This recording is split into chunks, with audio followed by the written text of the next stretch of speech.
네, 지난주에는요, 성경에서 가장 아름다운 부분이라고 말하는 예수님에 대한 계시의 부분을 집중적으로 많이 했어요.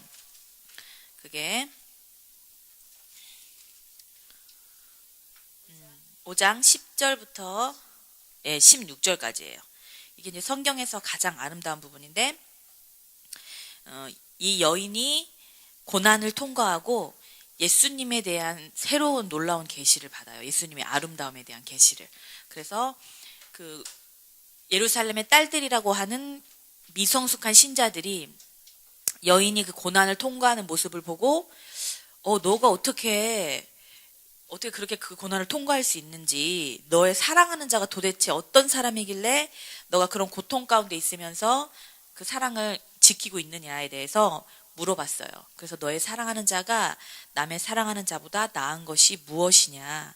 그래서 여인이 그때 예수님을 바라보면서 성령님으로부터 계시를 받죠. 그래서 그것을 여인들에게 얘기를 해요.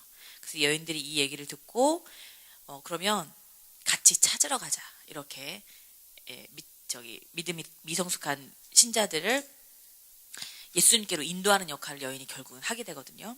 근데 보면 그 비유로 되어 있어요. 비유. 나의 사랑하는 자는 희고도 붉어 만 사람 가운데 뛰어나다. 머리는 어떻고 머리털은 어떻고 뺨, 입술, 손 이렇게 몸은 어떻고 이렇게 아주 힘든 언어로 비유적인 언어로 그 하나님 예수님께서 예수님의 아름다움을 여인이 표현하는데, 왜 이렇게 하나님께서 그냥 예수님의 아름다움을 직접적으로 그냥 알아줄 수 있게끔 말하면 되는데 왜 이렇게 어렵게 만들어 놓으셨는가 생각나세요?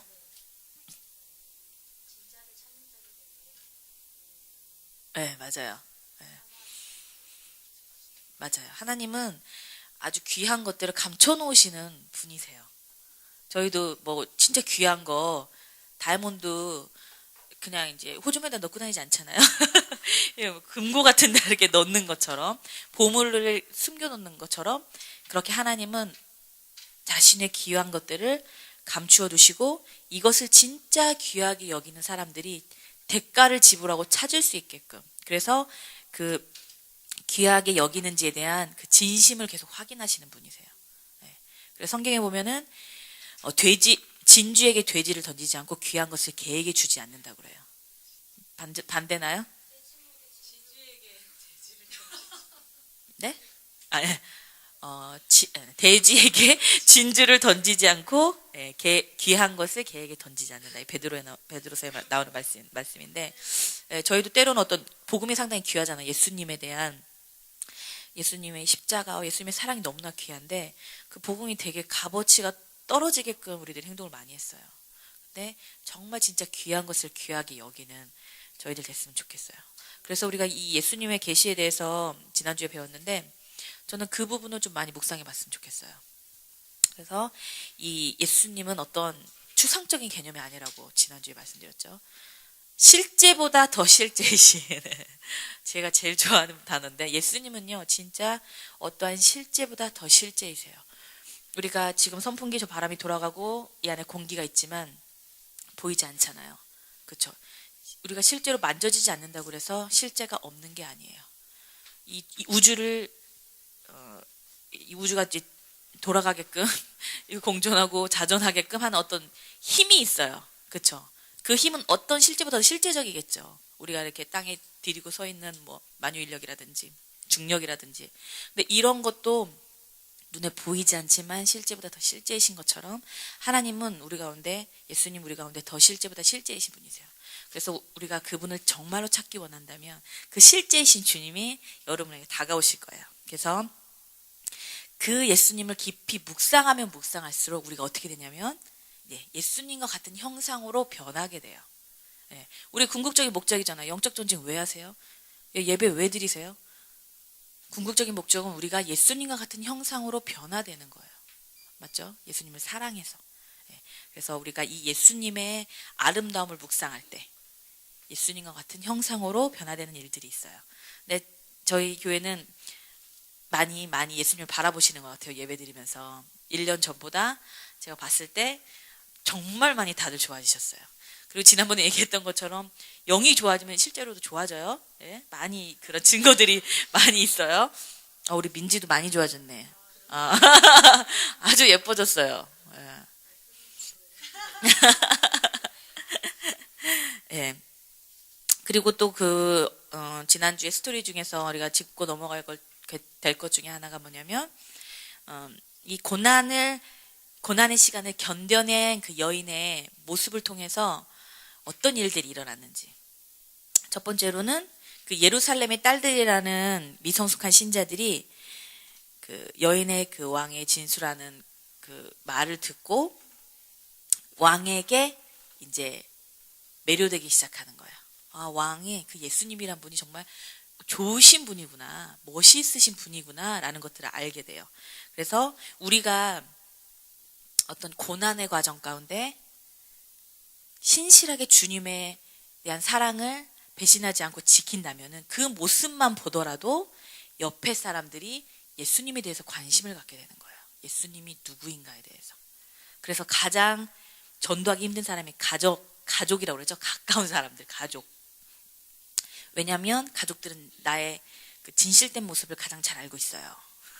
교회에 오면 조금 가면 쓸 수 있거든요. 좀 잘하는 척, 좋은 척 할 수 있는데 집에 가서는 다 드러나잖아요. 그렇기 때문에 내가 예수님을 만나고 어떤 나의 삶의 부분에 나의 마음의 중심에 예수님을 사랑해서 어떤 고난을 견뎌나가는 그 모습들을 주위 사람들이 보기 시작하면요.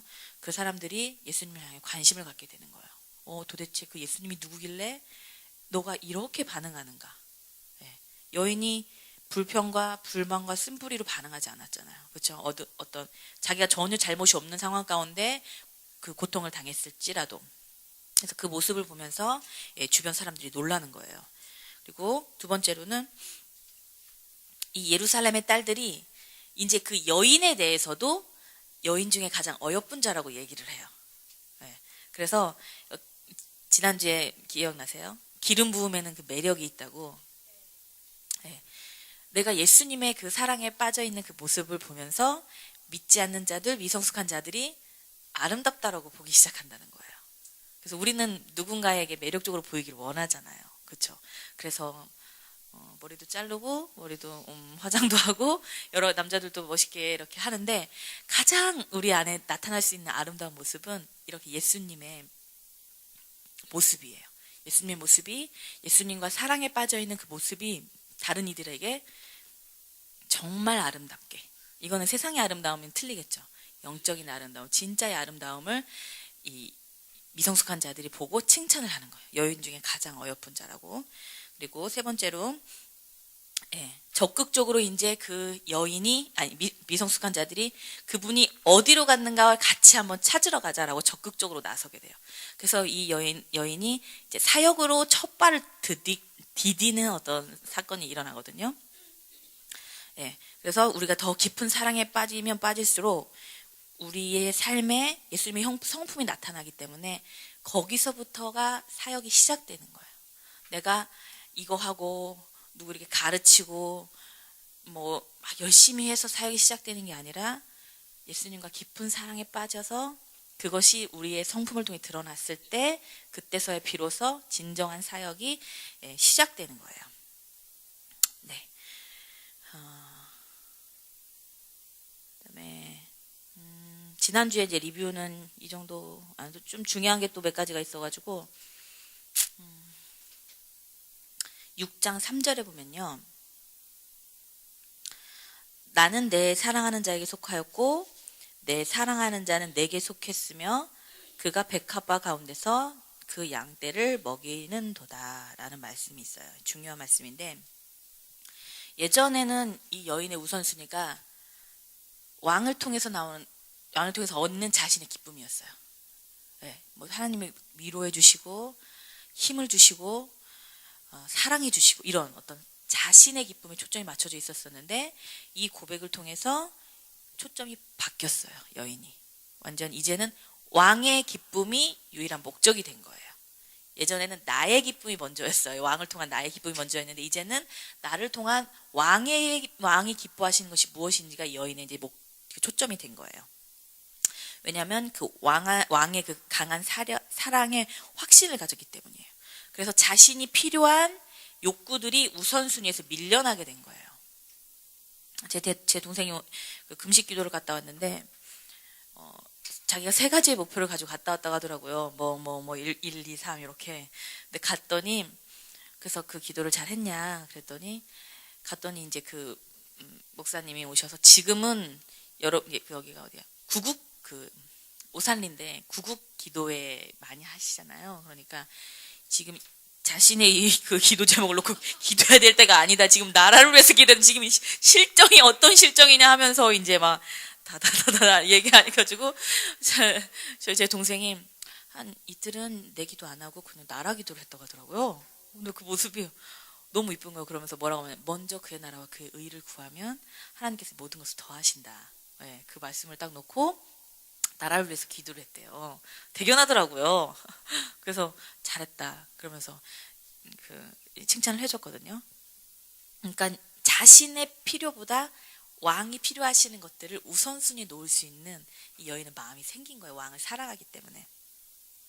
예. 그리고 여인이 그렇게 그 중심이 이동된 거 가장 중요한 부분이에요. 그래서 우리도 때로는 우리의 필요를 위해서 주님을 찾을 때가 있어요. 맞죠? 우리 슬플 때, 힘들 때, 보통 사람들이 즐거울 때보다 어려울 때, 고난 가운데 주님을 많이 찾아요. 네. 그래서 종교의 영이라는 것은 자신의 필요에 의해서 하나님을 이용하는 것이다라고 어떤 분이 얘기했다고 그랬죠. 존 비변 목사님이. 네. 우리는 자신의 필요에 의해서 주님을 이용하면 안 돼요. 예전에는 이제 그것도 그렇게 나쁜 건 아니에요. 필요해요. 우리가 주님께 간구하고 우리의 필요를 놓고 기도하는 것도 필요하지만 이제 여인이 거기서 더 성숙한 거죠. 한 걸음 더 나아가서 왕의 필요를 위해서 왕의 기쁨을 위해서 자신의 것을 내려놓게 되는 거예요. 왜냐하면 이제 더 이상 자신의 삶이 중요하지 않은 거예요. 왕에게 완전히 속해 있기 때문에. 그래서 왕이 무엇을 원하시는지 왕이 무엇을 필요로 하시는지에 대해 더 관심을 갖게 되는 거예요. 그래서 우리가 그 예수님 안에 속해 있을 때는요. 우리가 온전한 쉼을 이룰 수가 있어요. 온전한 쉼. 네. 우리 삶에서 걱정, 근심, 두려움 많이 들어오잖아요. 그게 초점이 예수님께 속해 있지 않은 상태이기 때문에 제 안에 많이 들어오는 거거든요. 저도 많이 싸우는데 기도해서 근본적으로 주님에 나가보면 제가 주님을 바라보지 않고 있는, 주님께 속해 있지 않은 그런 상태더라고요. 그래서 이 여인처럼 확고하게 왕에게 초점이 맞춰져 있는 상태, 이게 우리가 되었으면 좋겠습니다. 네, 이제 오늘은 나가서 6장 4절부터 7장 10절까지 준비를 했는데요. 한번 나가는 거 보고 천천히 하겠습니다. 네. 6장 4절 말씀 한번 읽어볼게요. 내 사랑아 너는 디르사같이 어여쁘고 예루살렘같이 곱고 깃발을 세운 군대같이 당당하구나. 네. 예수님이 지금까지는요 침묵하셨었어요. 그 영혼의 어두운 밤 여인아 찾아가서 내 사랑아 이제 문 열어달라고 겟세마네 동산의 모습으로 찾아가셨다가 여인이 문을 열었을 때 그때부터 예수님의 이제 부재가 생겼잖아요. 그래서 쭉 여인이 혼자 이제 뭐 순행하는 자, 뭐 파수꾼, 예루살렘의 딸들을 만나는 과정까지 예수님은 한마디도 안 하세요. 그렇죠? 다 예루살렘의 딸들과 대화한 어떤 부분이었는데 처음으로 예수님께서 이 시험에 통과한 여인을 칭찬하시는 부분이에요. 예수님이 침묵을 깨시고 시험을 통과한 신부를 위해서 3가지로 칭찬을 하세요. 첫 번째는 뭐죠? 디르사같이 어여쁘다. 두 번째는 예루살렘같이 곱다. 그 다음에 깃발을 세운 군대같이 당당하다라는 표현으로 이 3가지로 여인을 칭찬하시는 거예요. 칭찬 듣기 좋아하시죠? 칭찬. 네, 우리가 추구해야 될 칭찬이 있는데 사람으로부터 오는 칭찬이 아니라 하나님으로부터 오는 칭찬을 우리가 추구해야 돼요. 우리가 사람의 칭찬을 구하고 사람에게 인정받기 원한다면 좀 많이 벗어나겠죠. 근데 이 여인이 예수님께 칭찬을 받는 거예요. 그분이 먼저 내 사랑아 라고 부르시면서 그녀에 대한 변치 않는 감정을 표현하세요. 침묵하셨다고 하셨지만 여인을 사랑하지 않으시는 게 아니었어요.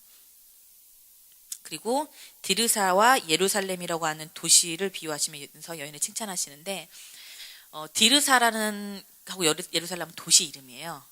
디르사가 예전에 그 가나안 땅이죠. 가나안 땅. 그 여호수아가 정복하기 전 그 가나안 땅의 수도였어요. 그리고 이제 정복해서 이스라엘 땅이 되잖아요. 가나안이 이스라엘 땅이 되는데 이스라엘 그 다윗 왕이 지나고 솔로몬 때에 솔로몬 아들들에 의해서 북이스라엘과 남유다로 나누잖아요. 그때 북이스라엘의 수도예요. 그 여로보암이라는 왕이 디르사가 아름다웠기 때문에 그 도시를 북이스라엘의 수도로 정해요. 그리고 남유다에는 예루살렘이 이제 수도고요. 두 도시 다 북쪽에서 가장 아름다운 도시였고 남쪽에서 가장 아름다운 도시예요. 그리고 그 디르사는 예전에 그 가나안 땅의 수도였기 때문에 가나안은 성경적으로 보면 세상을 상징해요. 세상에서도 가장 아름다웠던 도시였었거든요. 그래서 디르사같이 어여쁘다라고 하는 것은 불신자들이 보기에도 여인이 이제 아름다운 모습이 되었다는 거예요. 시험을 통과한 여인을 칭찬하시는데 예수님이 세상 사람들이 보기에도 이 여인이 아름답게 변했다라고 말씀하시는 거고, 예루살렘은 아주 그 영적인 도시죠. 우리가 새 예루살렘이라고 하는 어떤 그런 부분도 얘기를 하는데, 이것은 영적으로 하나님의 놀라운 그 임재로 채워지고 축복받은 지구의 유일한 장소예요, 예루살렘이. 그래서 실제적으로 예수님이 이 땅에 오셨을 때 예루살렘에서 통치하실 거잖아요. 그리고 솔로몬의 성전이 세워지기로 선택받은 도시였고, 하나님께서는 이 도시를 전 세계의 예배를 위한 장소로 정하셨어요. 예루살렘의 아름다움은 하나님을 예배하는 가운데서 발견되는 거룩한 아름다움을 뜻해요. 그러니까 여인이 세상 사람들이 보기에도 아름답게 되었고, 그 다음에 그 영적으로도 거룩한 아름다움을 갖게 되었다고 예수님께서 칭찬하시는 거예요.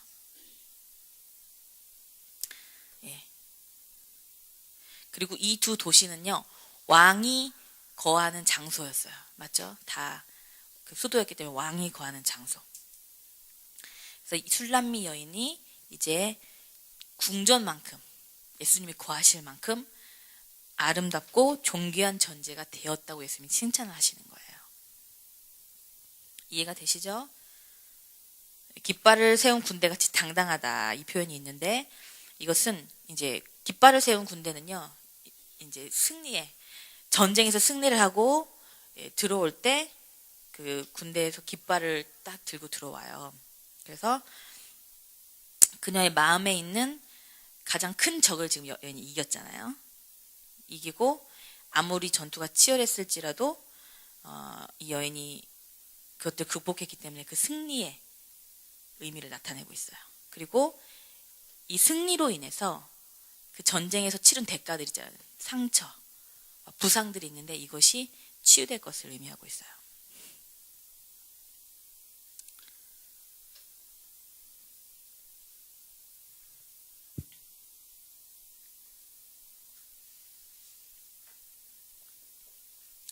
예수님은요, 싸움에 참 관심이 많으세요. 전쟁의 용사라는 예수님의 그 유다의 사자의 표현이 있잖아요. 그래서 여기서 싸움은 우리의 믿음의 싸움이에요. 믿음의 싸움. 우리가 이제 육신적으로 피터지게 싸우는 거 얘기하는 거 아니고요. 내 안에 믿음의 싸움이죠. 사단과 때로는 내 안에 있는 자아와의 싸움인데, 우리가 믿음의 선한 싸움을 하고 있는 동안에 원수들이 계속 이제 공격을 해요. 안 좋게. 어떻게 공격을 하냐면, 하나님이 우리를 사랑하시지 않을 거라고, 이런 어려움 가운데 나를 내버려 둘 거라고 계속 하나님에 대한 그 거절감의 뿌리를 계속 심어놔요. 이게 사단의 전략 중에 하나거든요. 걔네들이 싸우는 방법이 거짓말이잖아요. 거짓말을 가지고 우리 가운데 계속 얘기를 해요. 근데 우리가 이 시험과 그 사단의 어떤 거짓말 가운데 굳건히 서서 하나님이 우리와 함께 하신다는 그 믿음 안에 서 있을 때, 그분의 눈에 우리는 이렇게 깃발을 세운 군대처럼 당당하게 보인다는 거예요. 그래서 여러분 속지 마세요. 사단의 속삭임에. 네. 하나님의 속성 중에 아주 승리 예수님이 계세요. 그 속성이 우리 가운데도 있어요. 그래서 그런 사단의 속삭임이 왔을 때 그것을 저런하게 잘라내시기 바랍니다. 네. 야곱이 그런 싸움을 싸웠어요. 야곱이 하나님과 싸웠죠. 하나님과. 그는 자신의 어떤 자아와 싸웠던 사람이에요. 야곱이. 그래서 에서를 만나기 전에 두려워서 아주 그냥 나를 축복해달라고 축복하지 않은 그 천사와 이렇게 싸우잖아요. 네. 하나님은 어떤 것들을 주기 위해서 어떤 대가를 치르기 원하세요. 우리가 이 믿음의 싸움이 꼭 필요해요. 나의 이제 자아와 싸우든지 아니면 주변의 환경을 통해서 오는 사단과 싸우든지. 그래서 이 싸움을 통해서 하나님 주시고자 하는 목적은 우리에게 권세를 주시기 위해서예요.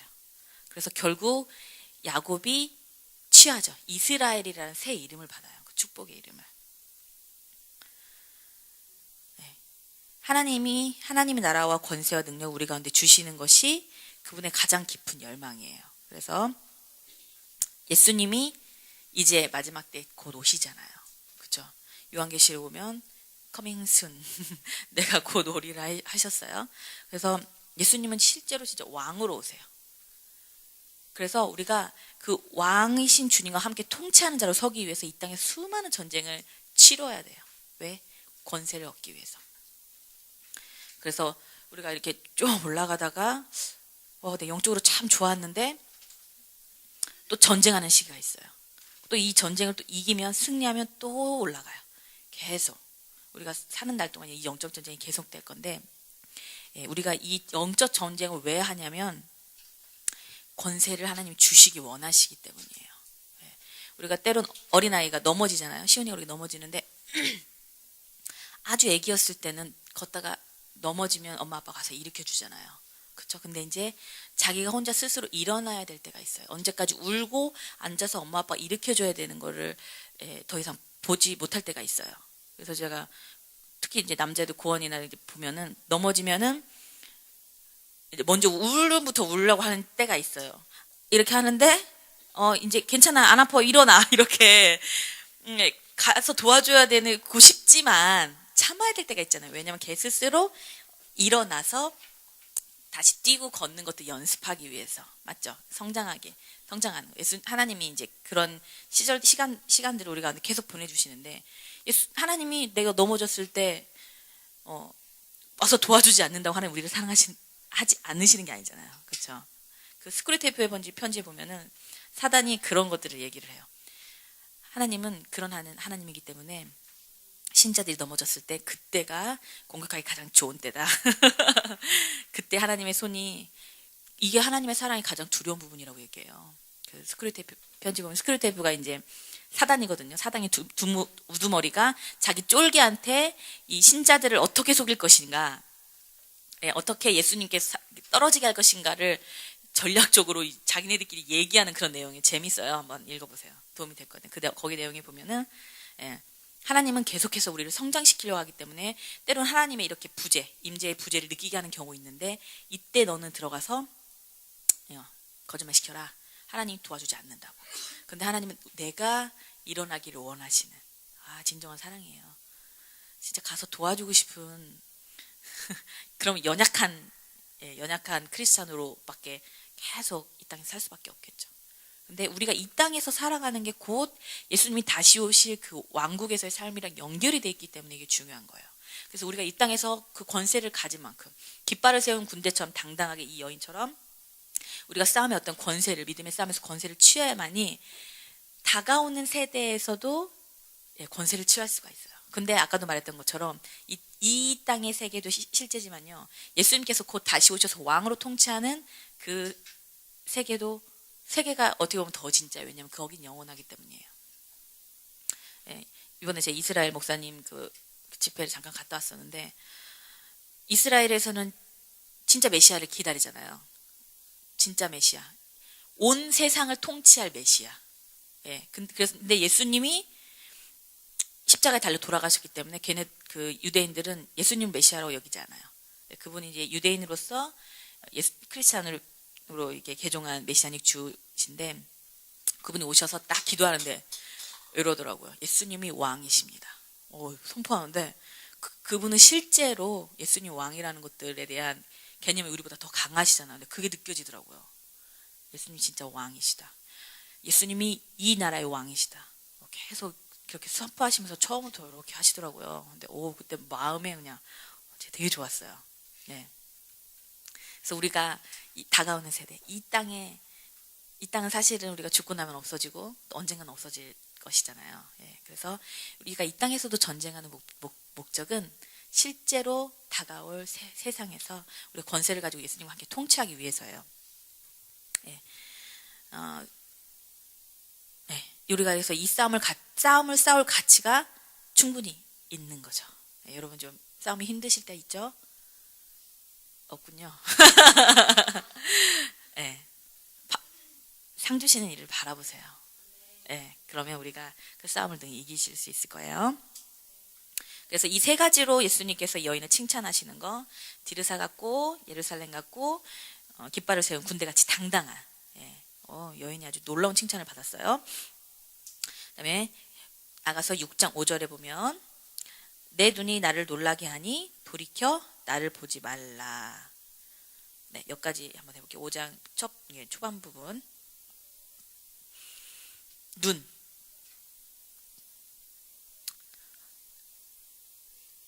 눈이 나와요. 눈은 계속 어떤 대상을 쳐다보는 거죠. 눈은 어떤 사랑을 뜻해요. 사랑, 지속적인 사랑을 뜻하는데 내 눈이 나를 놀라게 하는 거예요. 이 사랑의 눈빛을 보고 예수님이 놀랬다는 거예요. 그래서 나를 보지 말라고 얘기했어요. 진짜 나를 보지 말라는 얘기일까요? 아니에요. 너무 좋다는 것을 아주 강한 부정으로 나타내신 거예요. 문자적으로 그분에게서 눈을 떼라고 요청하시는 것이 아니에요. 그분의 마음은 그 시험의 한가운데서 그분을 향한 변치 않는 그 눈을, 네, 변치 않는 사랑을 보여준 그 여인에 대해 아주 감동하신 거예요. 네, 아가서 4장 9절에 보면은요, 이런 말씀이 있어요.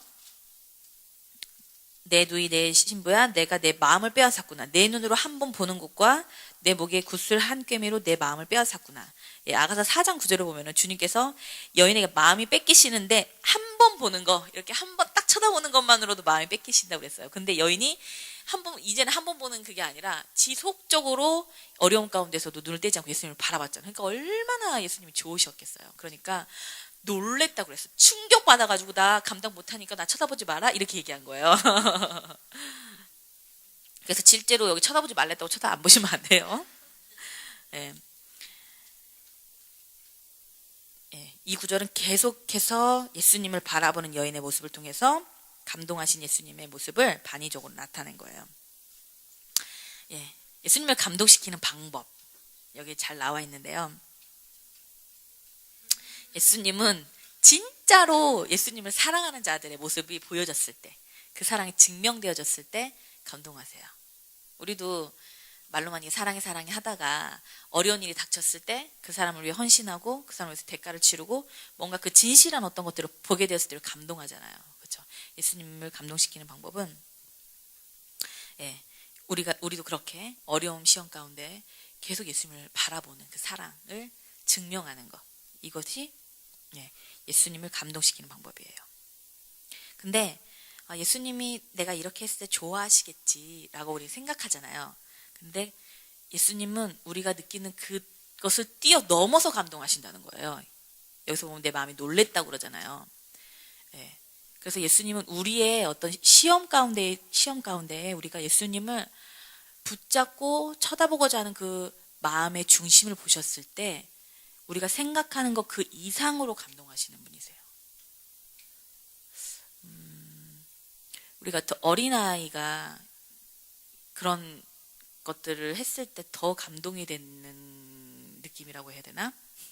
만약에 찬영이가 이렇게 왔는데 우리 중에 제일 어리지만 찬영이가 어떤 교회에 어려움이 있을 때 얘가 우리와 같은 비슷한 반응을 보였다고 해봐요. 우리는 미경 가사님 정도 그 정도 했으면은 그래도 감동하지만 찬영이가 미경 간사님 정도로 했다면 어떨까요? 더 감동적이겠죠. 그게 예수님과 우리의 관계가 아닌가 싶어요. 예수님 우리가 생각하는 것 그 이상으로 감동하시는 분이시라는 거예요. 괜찮아요. 네. 우리가 성경에서 아주 특이한 구절을 볼 수가 있는데요. 마태복음에 보면은 5장 21절에 28절에 보면요. 가나안 여인이 나와요. 가나안 여인. 한번 찾아볼까요? 다 아는 내용인데요. 마태복음 15장.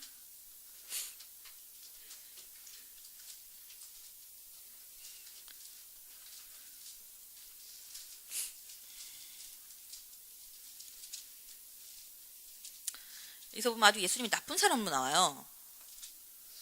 15장 21절에서 28절. 네. 가나안 여자가 예수님께 간구하죠. 제 딸이 흉악하게 귀신이 들렸기 때문에 나를 도와달라 이렇게 얘기를 해요. 근데 예수님께 쳐다보지 않으세요. 예수님께 쳐다보지 않으시니까 여자가 막 계속 소리 지르니까 제자들이 예수님 저 소리 지른 여자를 보십시오. 그러니까 그 예수님께서 말씀하시되 나는 이스라엘의 집에 잃어버린 양 외에는 다른 데로 보내심을 받지 아니하였노라 이렇게 얘기를 해요. 이제 이방인이기 때문에 난 쟤 보지 않겠다라고 얘기하시는 거예요. 그러니까 여자가 와서 다시 한번 절하면서 주여 저를 도우소서예요. 근데 또 더 심하게 말씀하시죠. 대답하여 이르시되 자녀의 떡을 취하여 개들에게 던지기 마땅하지 아니하니라. 그래서 이 이방인을 개같이 취급했 그 시절엔 그랬잖아요. 근데 예수님 또한 그렇게 그런 반응을 보이셨어요. 이 여인에게. 근데 이 여인이 또 어떻게 하냐면은 여자가 이르되 주여 올소이다마는 개들도 제 주인의 상에서 떨어지는 부스러기를 먹나이다 하니. 이게 지금 이 술람미 여인이 겪어온 과정과 좀 비슷해요.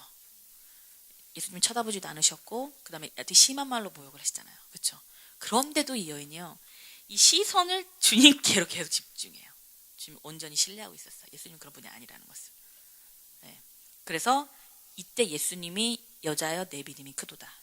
내 소원대로 되리라 하시니 그때부터 그의 딸이 나으니라. 이 구절이요. 일시적이 아니라 지속적으로 주님을 바라보는 것이 어떤 것인지를 이 구절을 통해서 배울 수가 있어요. 예수님은요. 이 가나안 여인의 믿음에 감동하셨을까요? 우리가 생각하는 것 이상으로 감동하셨을 거예요. 백부장과 이 가나안 여인의 믿음 두 믿음을 칭찬하시는 부분이 나오는데 이 구절이 또 누가복음에도 나와요. 네. 예수님께서 되게 감동하셨을 것 같아요. 저희도 봐도 이 여인을 보면 대단하다고 감동되어지게 느껴지잖아요. 그렇죠. 네. 겸손과 그 사랑 안에 그 확신 가운데 서 있는 모습. 우리는 뭐 조금 예수님이 거절하는 것 같고 뭐 이렇게 하면은 이러면서 바로도 많이 좋아지고 있어요. 저희도. 그래서 이 가나안 여인의 이 믿음을 통해서 그 술람미 여인의 모습을 조금 볼 수가 있어요. 겪어왔던 과정들을. 이렇게 일시적으로가 아니라 지속적으로 바라보는 게요. 예수님에 대한 우리의 사랑의 증거예요. 우리가 생각하지 아니하시는 방법으로 주님이 나에게 말씀하셨다 할지라도 그리고 내가 간구하는 것에 다르게 주님이 응답하실지라도 그리고 내가 구하는 것을 주님께서 거절하시고 침묵하신다 할지라도 우리가 계속해서 주님을 신뢰하고 주님의 사랑 가운데 있는 것 이게 예수님을 향한 우리의 사랑의 증거라는 거예요. 네, 그래서 우리의 눈이 예수님을 놀라게 했으면 좋겠습니다. 다음 구절 넘어갈게요. 아가서 6장 5절에서 7절. 내 머리털은 길르앗산 기슭에 누운 염소떼 같고 내 이는 목욕하고 나오는 암양떼 같으니 쌍태를 가졌으며 새끼 없는 것은 하나도 없구나. 너울 속에 내 뺨은 석류 한 쪽 같구나. 네, 많이 좀 본 것 같지 않아요? 전에 나왔는데 기억이 나시나 모르겠어요. 비슷하게 4장 1절부터 3절에 여인에 대해 묘사했던 것과 동일한 표현을 쓰시면서 그녀만의 매력을 예수님께서 말씀하시세요. 근데 다른 것이 있다면요. 그때는 예언적이었어요. 이 여인이 여인의 어두운 그 영혼의 어두운 밤을 통과하기 전에 너는 그렇게 될 것이다라고 왕이 예언적으로 그렇게 봐준 거예요. 근데 이 고난의 시간을 통과하고 나서는 이 여인의 모습이 실제가 된 거죠. 성숙해진 거예요. 그래서 예수님께서 이 성숙한 여인을 보고 기뻐하시는 거예요. 그래서 간단하게 지난번에 다 설명을 했기 때문에 간단하게 넘어갈게요. 신실한 그 헌신, 이 헌신은 그녀의 머리카락 묘사하는 거고요. 고단한 여정을 통해 딱딱한 말씀을 먹고 묵상할 수 있는 성숙함이 이빨로 표현되어 있어요. 그리고 성숙하면서도 아름다운 감정들은 성류의 아름다운 붉은 빛과 비교해서 예수님께서 말씀하셨어요.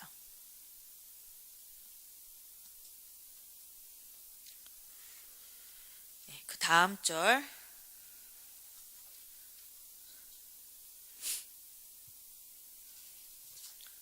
아가서 6장 8절에서 9절까지 읽어보겠습니다.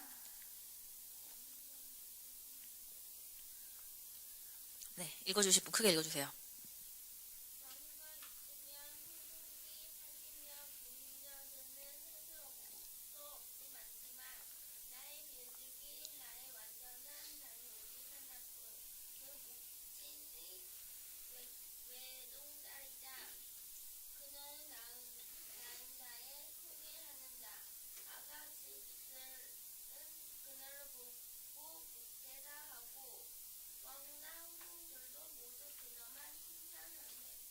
잘 읽으셨어요.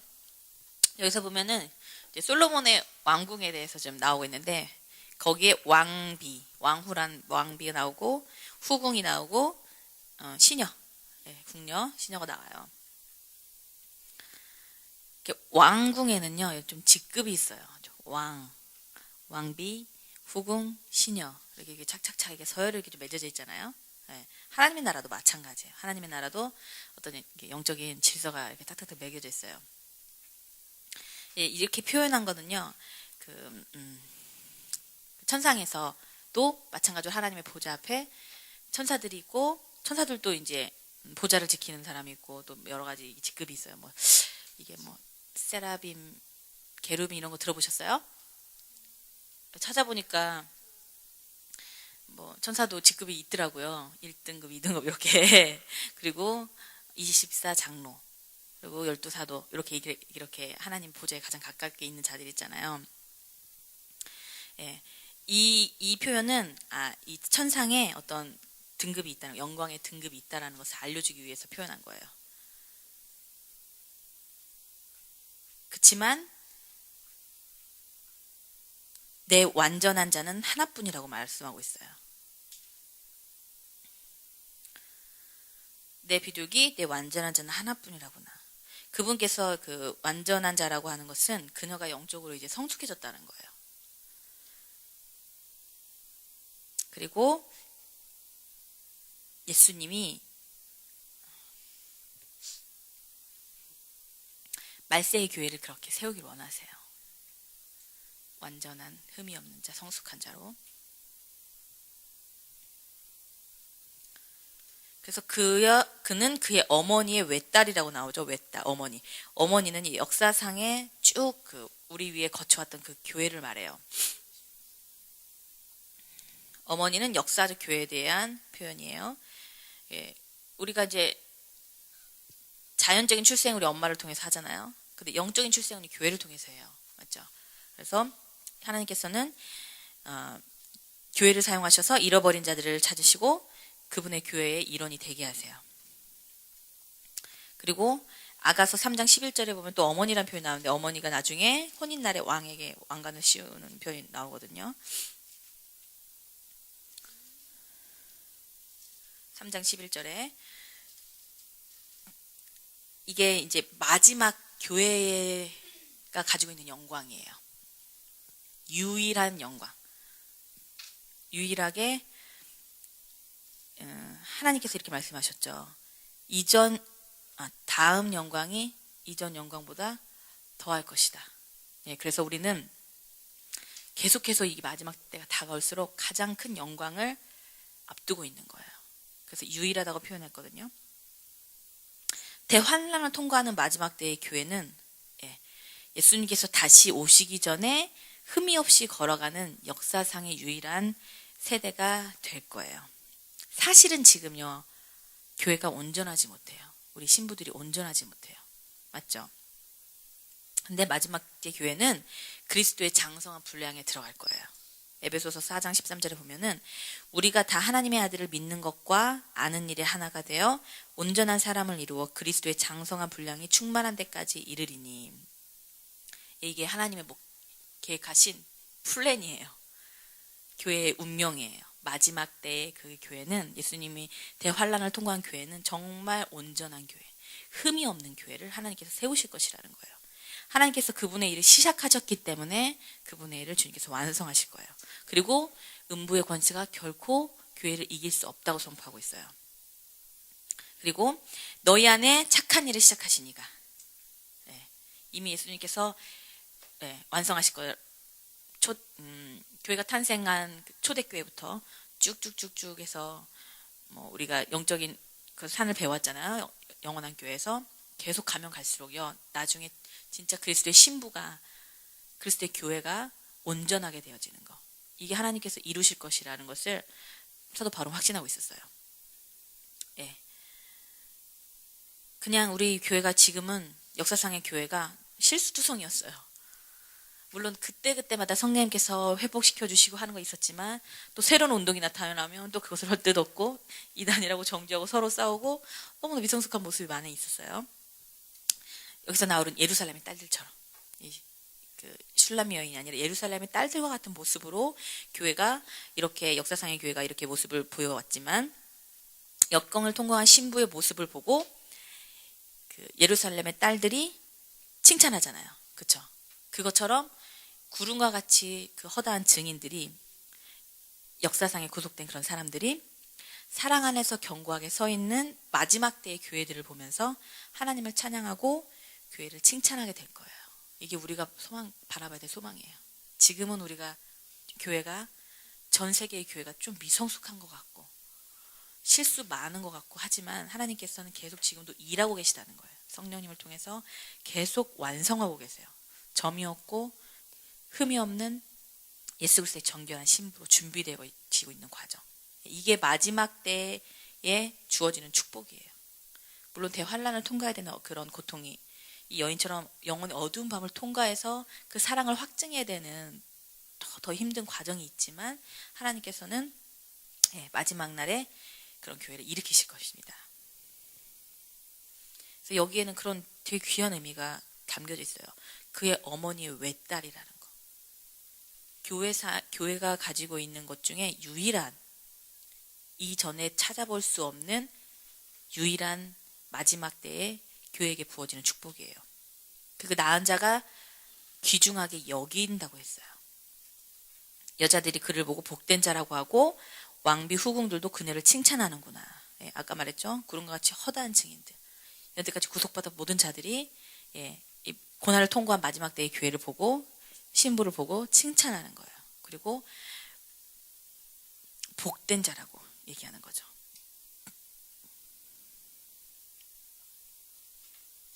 네, 다음 구절 아가서 6장 10절 보겠습니다. 아침빛같이 뚜렷하고 달같이 아름답고 해같이 맑고 깃발을 세운 군대같이 당당한 여자가 누구인가.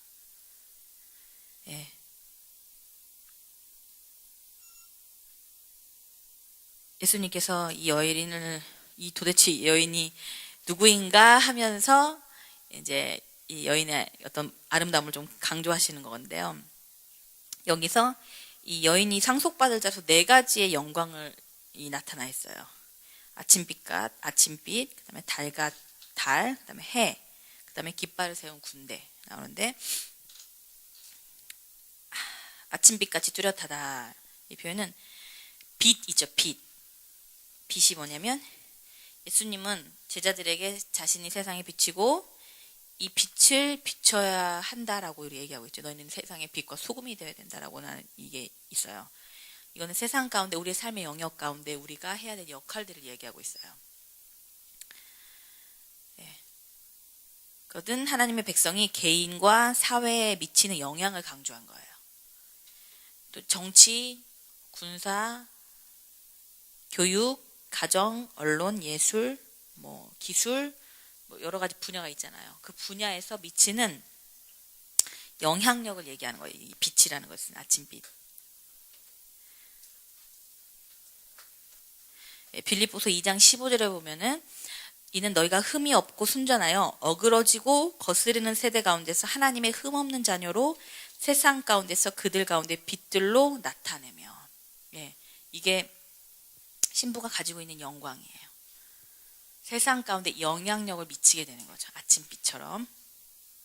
또 달같이 아름답다는 표현이 있어요. 달은요, 밤을 비추기 위해서 주님이 주시는 두 번째 광명이잖아요. 달은 스스로 빛을 낼 수 없지만 태양의 빛을 받아서 반사하게 되는, 그게 그런 역할을 해요.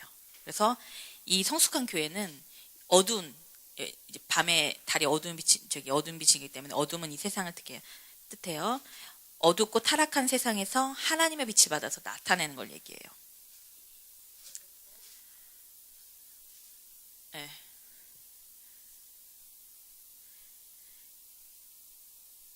그래서 이 여인의 영광은 이 어두운 세상과 여기 영적 정쟁 가운데 있어서 달처럼 빛을 비추어서 이 세대에 복음을 전하는 것을 의미해요. 달같이 아름답다라는 것은. 그다음에 해같이 맑다라는 것 표현이 나오죠. 교회는 예수님과 같이 영원히 하나님의 빛을 반사하는, 그녀는 다가오는 세대의 해처럼 빛을 비추는 거죠. 계시록 21장 11절에 보면 하나님의 영광이 있어 그 성의 빛이 지극히 귀한 보석 같고 벽옥과 수정같이 밝더라. 그 성의 빛이, 하나님의 영광이 이 여인에게 이제 임해서 해처럼 이 여인이 빛을 비추게 되는 거예요. 그다음에 네 번째로는 깃발을 세운 군대같이 당당하다고 하는데, 이것은 이제 아까도 말했던 깃발을 든 것은 승리를 나타내요. 승리. 원수의 모든 계략을 이겨낸 승리를 나타내고 있어요. 그는 싸움에서 이겼고, 그다음에 예수님과 함께 다스릴 거죠. 그래서 우리가 이 신부의 네 가지 그 영광을 묘사해 보면은요, 요약해 보면, 첫째로 문화 안에서 세상이죠. 세상의 문화 안에서 신부의 사역은 아침빛같이 빛을 비추는 거예요. 각 영역에서. 그리고 둘째로 우리의 문화의 변혁과 복음화 안에서 역사에서, 복음이 그 세상 가운데 역사에서 어둠 가운데 달처럼 아름답게 빛나는 것. 세 번째로는 다가올 세대 가운데 예루살렘에서 빛을 비추는 거예요. 그리고 네 번째는 영적 전쟁에서 승리한 깃발을 세운 군대와 같이 놀라운 승리를 나타내요.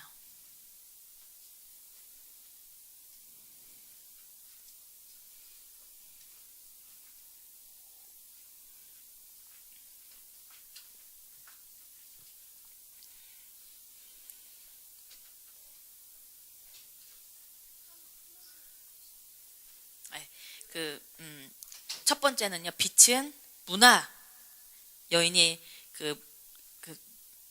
그런 모습이 문화 가운데 이제 영향을 미치는 거예요. 세상의 문화 속에 침투해서 빛을 비추게 되는 거. 그다음에 두 번째로는 그 어두움, 달은 어둠을 비추는 거잖아요. 어두운 세대 가운데, 이 세대 가운데 하나님의 복음을 전하는 걸 뜻해요. 그리고 세 번째로는 해. 이 신부의 사역이 아까도 말했던 것처럼 다가오는 새 예루살렘에서 예수님과 같이 빛을 같이 비추는 거예요. 해같이. 거기에는 해가 필요 없다고 그러죠. 예수님 자체가 빛이시기 때문에. 그리고 네 번째로는 승리해서 군대처럼 이렇게 서 있는 거. 그래서 예수님이 누구인가 이렇게 얘기하면서 사람들의 이목을 딱 집중시켜서 높이 이렇게 여인을 들리시는 거예요. 오늘 제가 만약에 귀걸이 예쁘게 하고 온 사람 누구인가 하면은 딱 이렇게 쳐다볼 거 아니에요?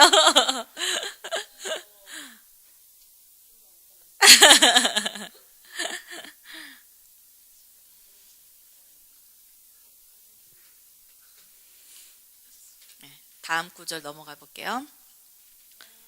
6장 11절. 골짜기 푸른 초목을 보려고 포도나무가 순이 났는가 석류나무가 꽃이 피었는가 알려고 내가 호도 동산으로 내려갔을 때 라는 표현이 있어요. 네, 아주 그냥 한 구절 한 구절 다 비유로 되어 있기 때문에 근데 여러분이 한 구절 한 구절 깊이 들어가면서도 스토리는 좀 이해하고 있으셔야 되는데 제가 그것까지는 요구할 수가 없네요. 예, 예. 예, 한 구절 한 구절 보면서 나중에 또 한번 아가서 전체적으로요. 쭉 1장부터 8장까지 읽어보세요. 내용 알고 보면 눈물 없이는 못 읽는 책이에요. 이 책이 아가서라는 책이. 비웃으시네. 여러분들 아마 또 울고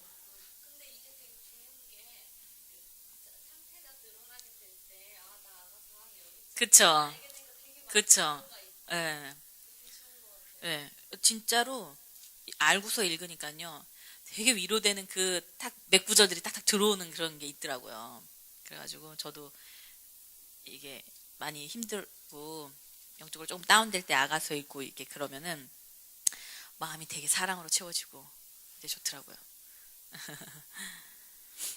예. 그녀가 이제는 예. 여기까지 예수님이 제가 말한 아까 6장 4절부터 10절까지 있죠. 10절까지는 예수님이 말씀하시는 거예요. 예수님이 그녀를 칭찬하시는 거죠. 시험을 통과한 침묵을 깨시고 시험을 통과한 그녀를 칭찬하시는 거예요. 그리고 11절부터 12절까지는 이제 여인이 얘기하는 거예요. 여인이 얘기하는 거.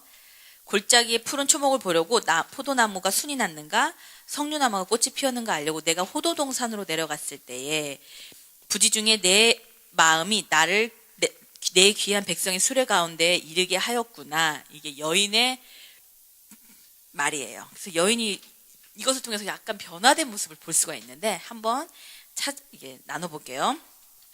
그녀는요 동산으로 내려갔어요. 네. 왜 동산으로 내려갔을까요? 이제 하나님이 그 동산 안에서 사역하시는 걸 봤잖아요. 예. 그래서 예수님이 백합 가운데 그 동산 가운데서 양떼를 먹으면서 백합화를 꺾고 있는 예수님을 봤어요. 그러니까 이 여인이 동산으로 내려가는 거예요. 가서 이제 막 그 움트고 꽃이 피려고 하는 그 식물들을 돌보려고 해요. 예전에는 예수님이 어떤 새로운 장소로 이동하고자 했을 때 여인이 되게 두려워서 떨었잖아요. 근데 이제는 이 여인이 자기가 직접 이제 볼 수 있는 눈이 생긴 거예요. 예수님의 눈이 생긴 거죠. 그래서 골짜기에 푸른 초목을 보려고 포도나무가 순이 났는가 이렇게 해서 내가 포도동산으로 내려갔을 때라는 표현이 있어요. 그녀는 이 타락한 세상에 있는 골짜기의 한가운데서 그 하나님의 동산을 바라보고 있어요. 우리도 보면은 세상이 참 어둡고 골짜기처럼 험하고 하지만은 그 가운데서 하나님이 일하시는 것들을 봐야 돼요. 어떤 영혼에게 하나님 지금 일하고 계시는가. 이 여인이 그걸 볼 수 있는 능력이 생긴 거죠. 그래서 포도나무에 순이 났는가 석류나무에 꽃이 피었는가 알려고 내가 그 동산으로 내려갔다고 그랬어요. 예, 자기가 있는 장소가 아니라 다른 장소에서 역사하시는 하나님의 사역에 대한 통찰력을 가지게 되었고 그곳으로 내려가게 됐어요. 그래서 이제 포도나무랑 석류나무가 나오는데 그 포도나무는 하나님의 백성을 뜻해요. 하나님과 하나님의 백성의 일을 뜻하는데 순이 돋은 포도원은 아직 결실하지 못한 포도를 뜻해요. 아직 결실하지 못한 열매가 맺혀지지 않은 다른 말로 하면 아직 성숙하지 못한 교회, 성숙하지 못한 성도들 뜻하는데 그리고 꽃이 피는 석류는요 신자 각 사람을 의미해요. 석류 잘라 보셨죠? 석류가 왜 그리스도의 몸에 한 신자를 뜻하는지 석류가 하나 같지만 딱 쪼개보면 엄청 여러 가지 알갱이로 됐지만 다 붙어 있잖아요. 그리고 모습이 다 틀려요. 네, 그게 그리스도의 몸을 또 표현하고 있어요. 석류로.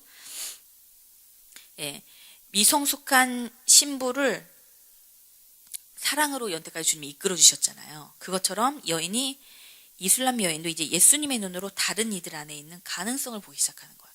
아직 순밖에 나지 않은, 아직 열매가 맺혀 있지 않고 꽃이 아직 피지 않은 그런 석류나무와 포도나무, 주 그리스도의 몸에 있는 그 지체들을 보면서 예수님이 자기한테 하셨던 것처럼 그렇게 예언적인 눈으로 바라보고 가능성을 바라볼 수 있는 눈이 여인에게 열린 거예요. 그래서 이 미성숙한 자를 돕기 위해 동산으로 내려가게 된 거예요. 여인이.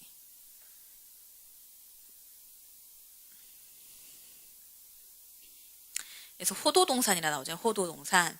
호도동산이라는 의미는, 호도는요, 호두인가 보죠. 호두가 어떤 게 표준어인지 모르겠는데, 아, 그래요? 그래서 예전에 저희 천안에 살 때 호도과자냐 호두과자냐 이것 때문에 논란이 많았어요. 어떤 게 정답이냐.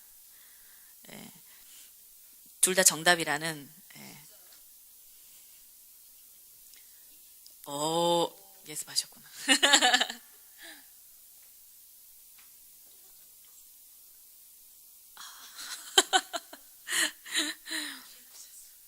예, 호도나무는 경제적 가치뿐만 아니라 짙은 그림자를 만들어내서 여름 햇볕으로부터 피난처를 제공한대요.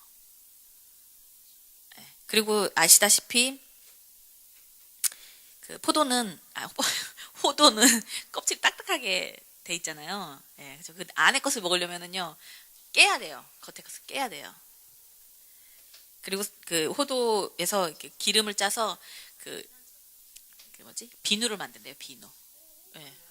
호두 기름으로. 예, 기름으로. 아니죠. 호두 이제 안에 알맹이. 호두에 오메가가 많이 들어있다는. 그래갖고 이제 임산부한테 좋다고 그래가지고. 예, 예, 예. 좋은 게 많이 들어있어요. 호두가. 예, 영양이 많아요. 예, 호두에서 이제 기름을 가지고 비누를 만드는데 이것은 씻어주는 걸 뜻해요. 비누 해서 이제 더러운 것을 씻어주는 것을 의미하고, 그다음에 딱딱한 그 껍질 있죠. 딱딱한 껍질로 되어 있는데 그 안에 귀한 것들이 감추어져 있어요. 근데 이것은 우리가 자아가 죽을 때, 이 딱딱한 껍질이 자아 겉에 있는 자아가 깨졌을 때 비로소 그 내면에 있는 좋은 것들을 우리가 얻을 수 있다는 것을 의미하거든요. 그리고 그 호도 잎사귀는요, 육체적으로 그 치료할 때 약으로 쓰인다고 하더라고요. 의학 처방용으로 사용되어졌어요, 예전에. 예, 우리의 그런 호도에는 좋은 것들이 있는데 껍질이 깨져야만 그 안에 좋은 것들을 치유할 수가 있어요. 그래서 그 다른 이들을 위해 치유할 수 있고, 그다음에 그 안에 있는 영양 좋은 것들을 치유할 수 있고, 그다음에 비누를 만들어서 기름으로 씻을 수 있는 어떤 그런 것들은, 그런 능력이 그 딱딱한 그 자아에 쌓여져 있는 호두 같은 그것들 깨어졌을 때 그거를 그 기름부을 받을 수 있다는 것을 의미하고 있어요. 그래서 호도 동산이라는 표현을 썼어요. 예, 이 여인이 예전과는 다른 반응을 좀 보였잖아요. 예전에는 이렇게 막 싫었어요. 하나님께서 뭔가 다른 데로 이끌어 가시는 것들이 좀 두렵고 이랬는데, 이제 자연스럽게 여인 안에 다른 일을 돕고자 하는 마음이 생겼어요. 네. 여인의 이제 중심이 바뀌었다는 가장 이제 중요한 부분인데, 왕의 사랑을 경험하면서 그녀는 이제 자신의 주변의 사람들에게 그 사랑을 나눠주고 싶은 거예요. 그 경험 많이 해보셨죠?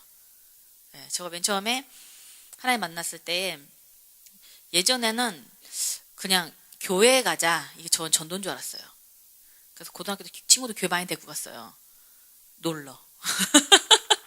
놀라고. 그냥 한번 얘네들이 예수님 만나고 하나님 만나고는 관심이 없었어요.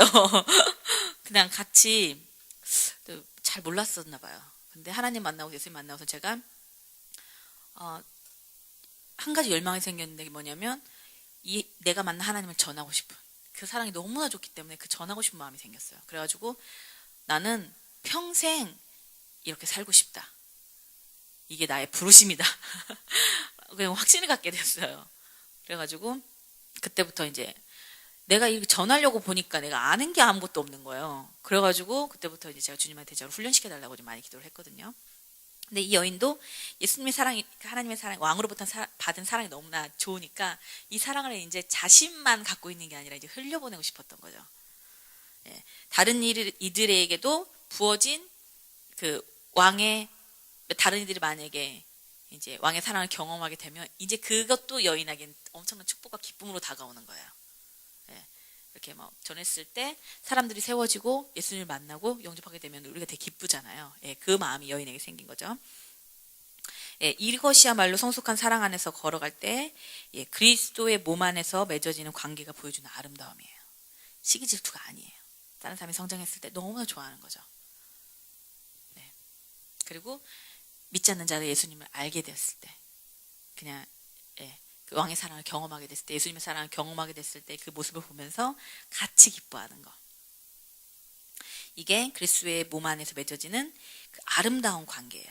예수님의 사랑 안에 거할 때 하나님의 사람들 사이로 나아가 우리가 받은 그 사랑을 값없이 그들에게 흘려보내며 또한 그들에게 임한 특별한 은혜를 우리 역시 받게 되는 거예요. 줄 때 가장 많이 성장한다고 하죠. 우리가 남을 섬기고 그 사람의 성숙을 위해서 같이 중보해주고 기도해주고 이끌어줄 때 더 많은 기쁨이 우리 가운데 임해요, 사실은.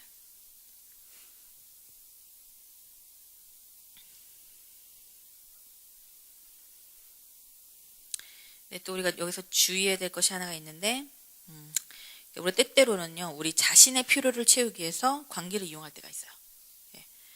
주변 사람들로부터 만족과 공급, 그리고 내가 이렇게 사역함으로 인해서 다른 사람이 칭찬받으려는 마음, 이런 것들로 인해서 사역의 동기가 될 때가 있어요.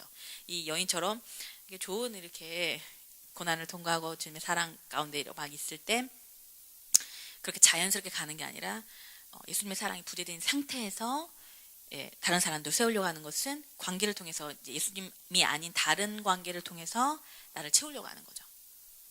근데 여인이 맨 처음에 그것을 경험했어요. 왜냐하면 오빠들의 포도원을 가꾸다가 자신의 포도원을 가꾸지 못한 일이 맨 처음에 발생했었잖아요. 그런 것과 비슷한 거예요. 이런 시기에는요, 아무리 봉사를 많이 하고 아무리 하나님의 일을 하는 것처럼 보이지만 사실은 자기중심적인 것에서 나오기 때문에 좋은 것이 나올 수가 없어요. 선한 열매가 나올 수가 없어요. 그래서 다른 이들에게 인정을 받고 주어진 사역과 그것으로부터 받게 될 칭찬을 통해서 자신의 정체성을 세우려고 한다면 이것은 여인이 지금 자연스럽게 이렇게 사역 가운데 풀어지는 것과는 좀 다른 거죠. 그래서 내가 다른 사람들의 반응에 민감하게 좀 반응하고 있다면 하던 일을 멈추고 주님과의 사랑의 관계로 다시 돌아가야 돼요. 여인이 그랬죠. 아가서 1장인가요? 그래서 시커매졌다.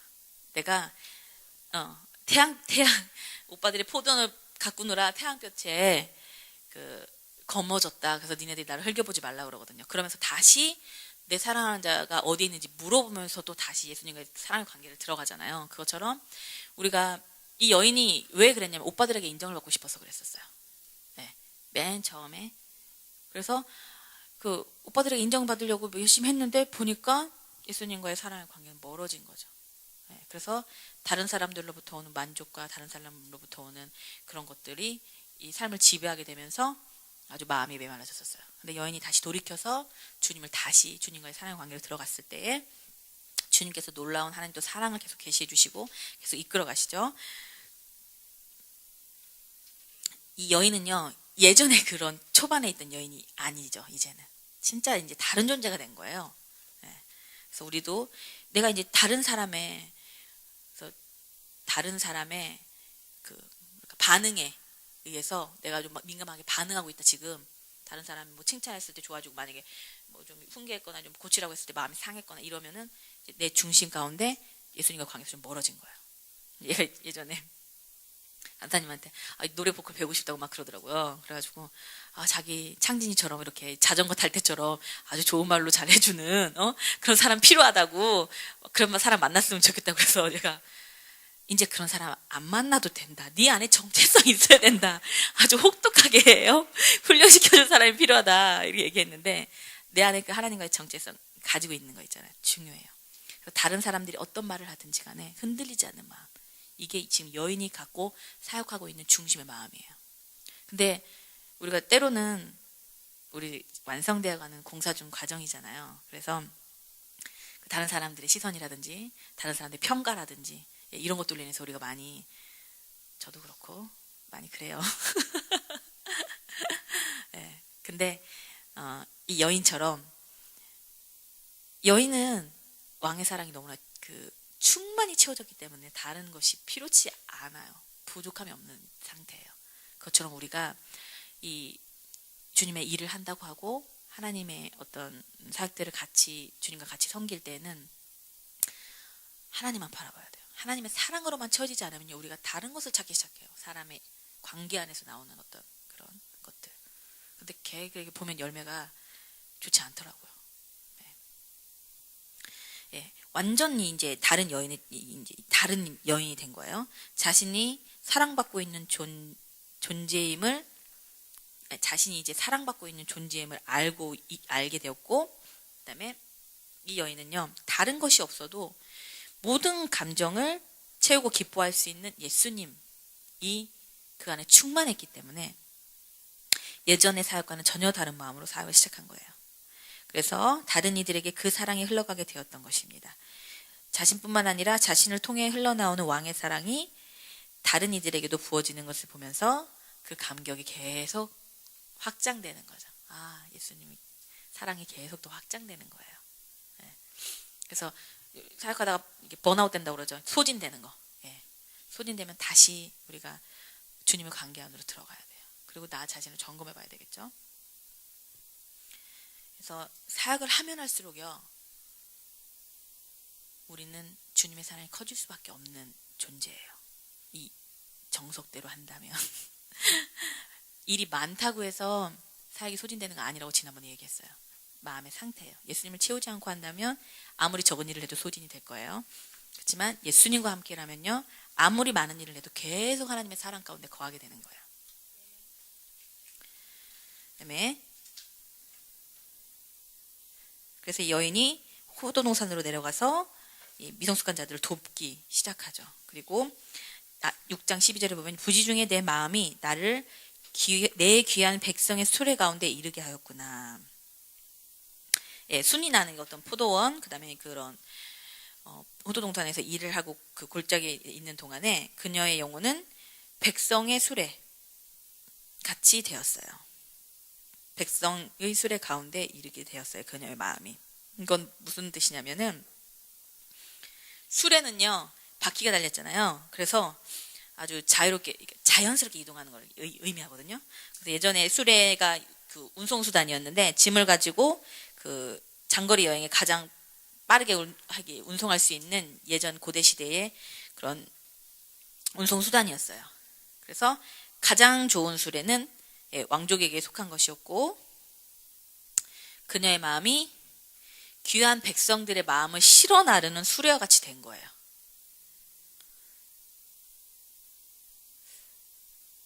이것도, 이 부분도 제가 되게 많이 와닿았는데, 이게 어떤 것을 의미하냐면요, 백성들의 마음을 실어 나른다. 자연스럽게. 이건 중보의 마음이에요. 중보하는 존재로 자리매김해서 기도 가운데 왕 앞으로 이 백성들을 이끌면서 자연스럽게 나아가는 거예요. 근데 이것이 여인이 뭐라고 표현하냐면요, 부지중이라는 표현이 나와요. 부지중에. 무슨 뜻이냐면, 그렇죠, 나도 모르는 사이에 그냥 자연스럽게 바퀴가 굴러가는 대로 움직이면서 백성들의 마음을 수레에 담아서 왕에게 갖고 가는 중보의 역할을 여인이 지금 하게 된 거예요. 그 자연스럽게. 그녀는 그녀가 알아채기도 전에 그녀에게 다른 이들을 돕고자 하는 강한 열정과 함께 새로운 열망과 부담감이 생기게 된 거예요. 이게 바로 성령님이 하시는 일이에요. 자연스럽게 이끌어 가시는 거. 예, 수레. 많이 우리가 수레의 역할을 많이 하고 있잖아요. 제가 지금 자연스럽게 제가 제 어떤 중보의 자리에 서고 하나님께서 뭔가 나를 통해 사시고자 하는 일 가운데 북한에 대한 마음이 있어요. 북한에 대한 마음.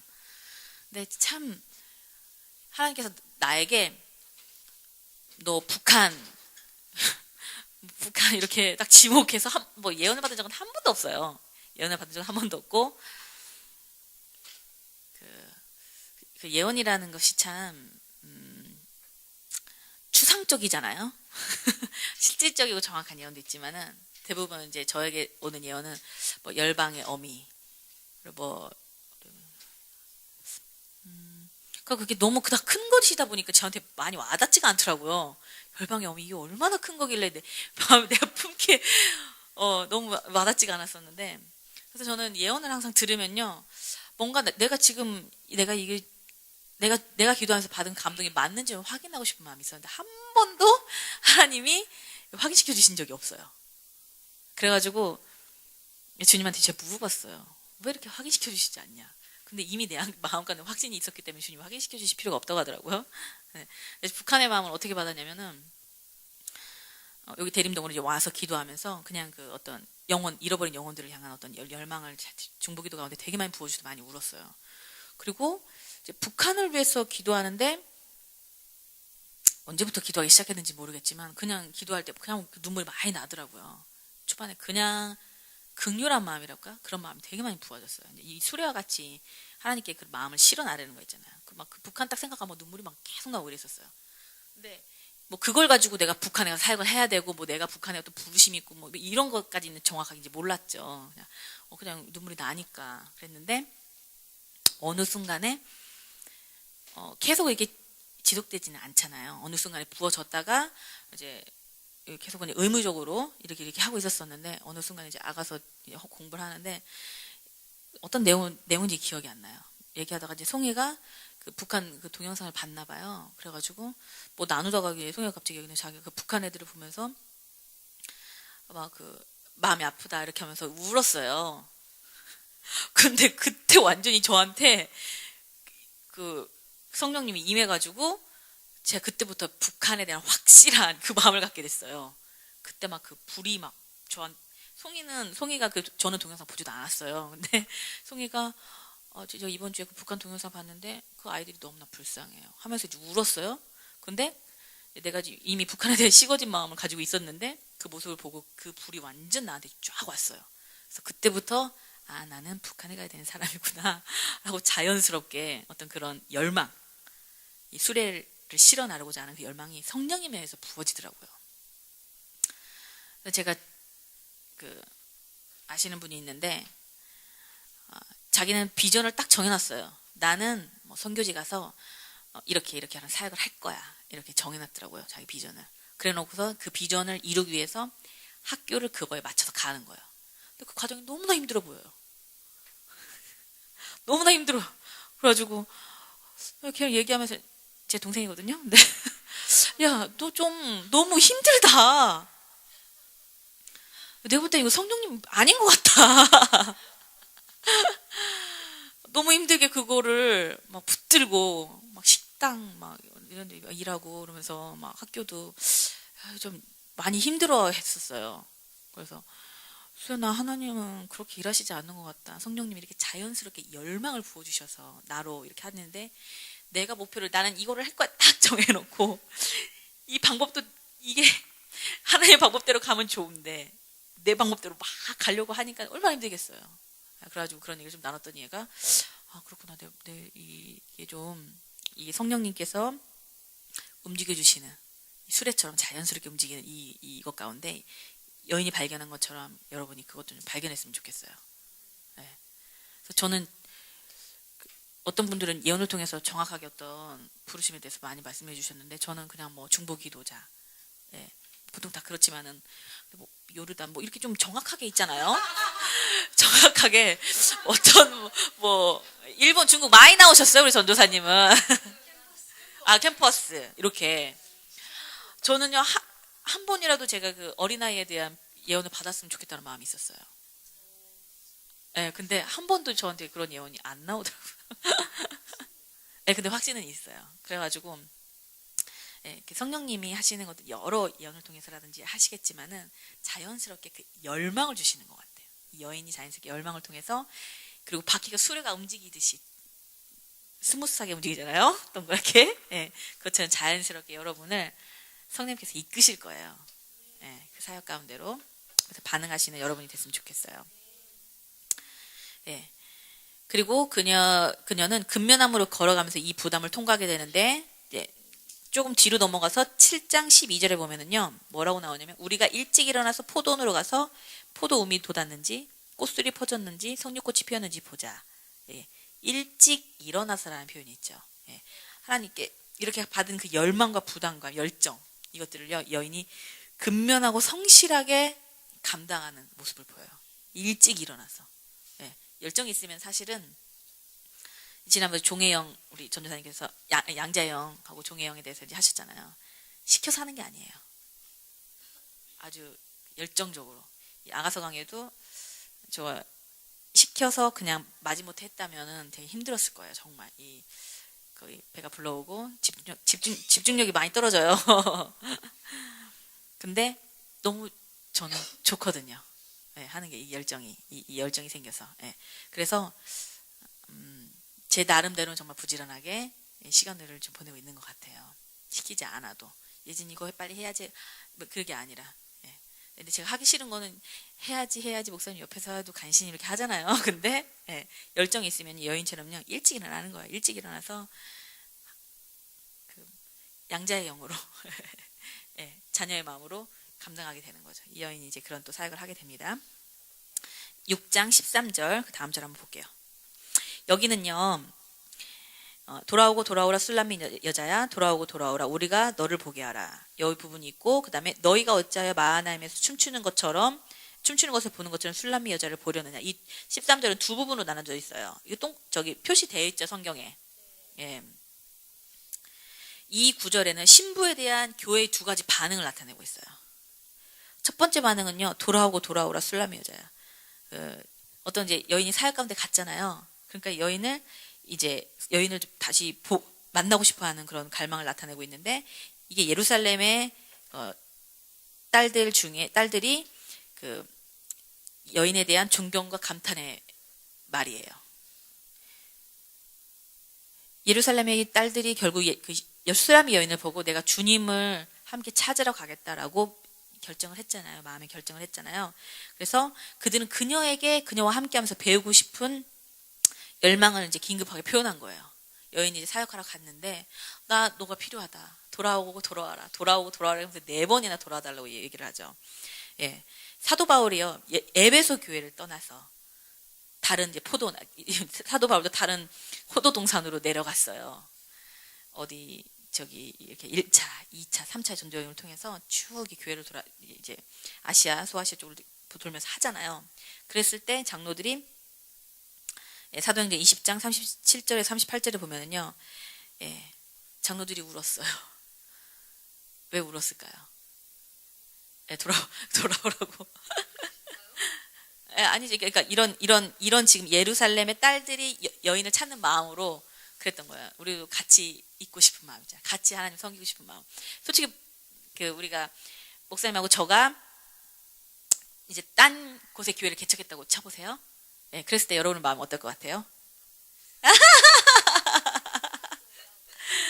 꼭 쫓아갈 것 같은데. 네, 그 마음이에요.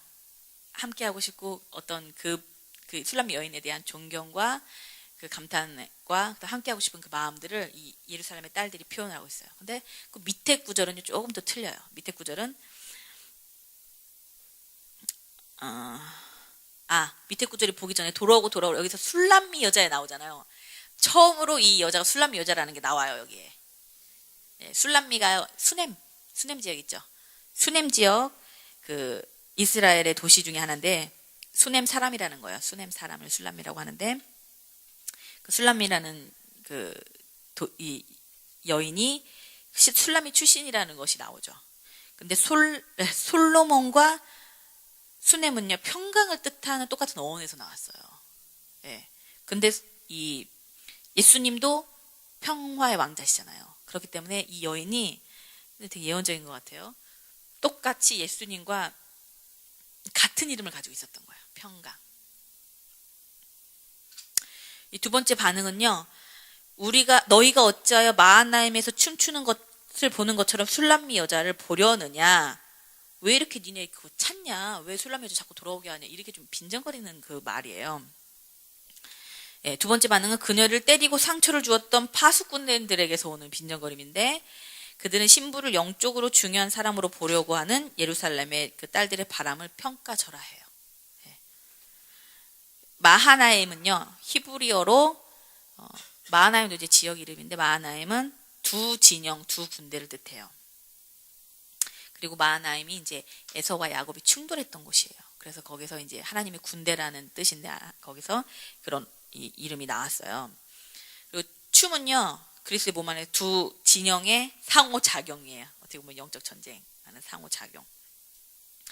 신부를 존경하고 따르고자 하는 예루살렘의 딸들과 그 다음에 파수꾼들 사이에 영적 전쟁인 거죠. 그래서 마치 이렇게 춤추는 것처럼 두 진영에 대해서 이렇게 표현을 했어요. 예, 사실로 그리스의 몸 가운데는 항상 양 극단의 존재가 존재해요. 한쪽이 존재해요. 예, 예수님을 열정적으로 추구하는 사람과 그렇지 않은 사람. 예, 뜨거운 사람과 차가운 사람. 예, 이 두 그리스의 몸 가운데 항상 존재하시는 그런 건데요. 이것은 성숙한 자와 미성숙한 자의 분열이 아니에요. 성숙한 자와 미성숙한 자의 분열이 아니라 근본적으로 마음이 틀린 거죠. 주님은요, 이 타협을 정화하신 후에 교회를 하나 되게 하실 것이에요. 마태복음 10장 34, 35절에 보면은요, 예수님이 내가 세상에 화평을 주러 온 줄로 생각하지 말라고 했어요. 화평이 아니라 검을 주러 왔다. 예, 거기서 보면 그 다음에는 뭐 부모, 자식, 그 나보다 더 사랑하는 것들, 이런 표현이 쫙 나오는데, 하나님보다 더 사람을 사랑하는 거, 그 다음에 자기 십자가를 지고 나를 따르지 않는 자들, 그 다음에 자기 목숨을 잃기를 두려워하는 자들, 이런 자들에게요, 예수님은 검처럼 다가오세요. 그래서 이 양극단이 생기겠죠. 하나님보다 사람을 더 사랑하는 자들과 하나님만을 사랑하는 자들 사이에 양극단이 생기는 거죠. 그리고 십자가를 지고 예수님을 따르려 하는 자들과 여전히 자기 안에 갇혀 있는 자들, 그 십자가를 지기를 거부하는 자들, 그렇죠. 그리고 자기 목숨을 잃기를 원하는 자들과 자기 목숨을 얻기를 원하는 자들, 이 두 사이에서, 두 진영에서 항상 싸움이 있어요. 그래서 여기에서 보는 것은 이 예루살렘의 딸들과 파수꾼들 사이에서의 갈등이 나타나고 있어요. 이제 다윗과 사울도 이제 두 진영이 나타났죠. 다윗, 하나님을 따르는 자들과 하나님의 영이 아닌 충만한 사울에 따르는 자들. 그리고 사도 바울이요, 복음을 전하는 곳마다 항상 이 두 진영이 존재했어요. 그래서 온 세상을 요동케 하는 자들이 막 나타났다면서 사도 바울을 막 죽이려고 하고 막 이랬잖아요. 복음을 못 전하게 했잖아요. 예, 진짜가 있으면요, 항상 영적 전쟁에 부딪히게 되어 있어요.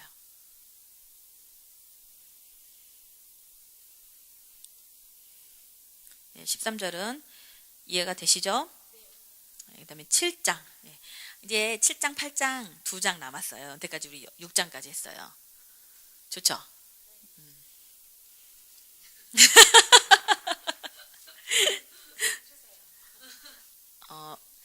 아가서 수료증 한번 만들어야 되겠네.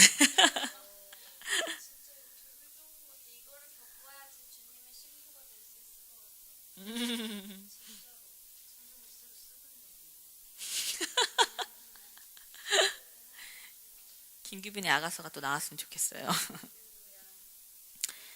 네.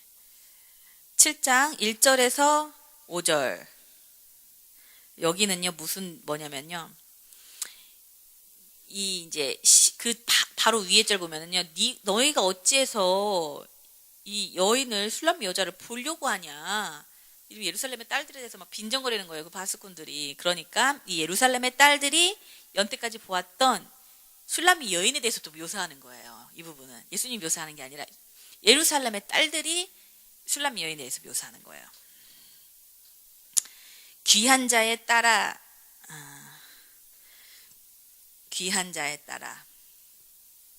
예수님 한 번도 이런 표현을 쓰신 적은 없어요. 사랑하는 어여쁜 자 이런 표현을 썼잖아요. 그래서 표현부터 좀 틀리거든요. 이건 예루살렘의 딸들이 표현한 거예요. 귀한 자의 딸. 귀한 자의 딸은 뭐냐면 신부에 대한 왕의 혈통을 이 예루살렘의 딸들이 인정한 거예요. 귀한 자의 딸이라는 것은 왕의 혈통, 왕의 권위를 가진 신부의 혈통을 인정하는 거예요. 그리고 쭉 이제 그 뒤에 신을 신은 내 발이 어찌 그리 아름다운가 내 넓적 다리는 둥그러서 숭늉공의 손이 만든 구슬깨미 같구나 배꼽을 섞은 포도주를 가득히 부은 둥근 장 같고 허리는 백합화로 두른 밀단 같구나 두 유방은 암사슴의 쌍태 새끼 같고 목은 상아 망대 같구나 눈은 헤스본 바드라빔 문 곁에 있는 염소 같고 코는 다메섹을 향한 레바논의 망대 같구나 머리는 갈멜산 같고 부드러운 머리털은 자줏빛이 있으니 왕이 그 머리카락에 매이었구나. 여기까지가 예루살렘 여자들이 본 신부의 아름다운 모습을 칭찬한 거예요. 신실한 그 신자들이 그녀를 지지하면서 그녀의 아름다움을 말하고 있는데 10가지를 들어서 얘기하고 있어요. 신체 부위를. 근데 그녀가 예전에 예수님의 아름다움을 얘기했을 때도 10가지를 들었거든요. 근데 이 예루살렘의 딸들도 신부 안에는 그 10가지 미덕을 봤어요. 근데 예수님이 이제 그녀가 예수님의 아름다움을 얘기한 아니죠. 아가서 4장 1절에서 5절 보면은요. 예수님이 그녀를 보면서 내 사랑아 너는 어여쁘고 어여쁘다면서 너울 속에 있는 내 눈, 머리털, 그 다음에 이빨, 입술, 그 다음에 목, 뺨, 유방 이렇게 했잖아요. 이거는 이제 예수님이 그녀의 얼굴, 그녀의 머리 부분, 얼굴에 있는 눈, 코, 뺨, 뭐 이렇게 부분에서 위에서부터 쭉 내려와죠. 얼굴에서부터 이렇게 쭉 내려오게 묘사를 했고, 근데 이 여인들은요, 발부터요. 밑에서부터, 발부터 여기 위로 올라와요. 그게 또 의미가 있습니다. 이게 예루살렘의 딸들이 그녀의 발을 묘사하는 것을 시작한 것은 그녀의 사역에 초점을 둔 거고요. 그 다음에 예수님이 그녀의 얼굴부터 이렇게 내려간 거거든요. 예수님은 그녀의 성품에 초점을 뒀어요. 그리고 마찬가지로 그 몸을 신체의 부위를 통해서 얘기한 거는 그리스도의 몸의 중요성을 또 예수님께서 계속 지속적으로 이것들 통해서 말씀하시는 거예요.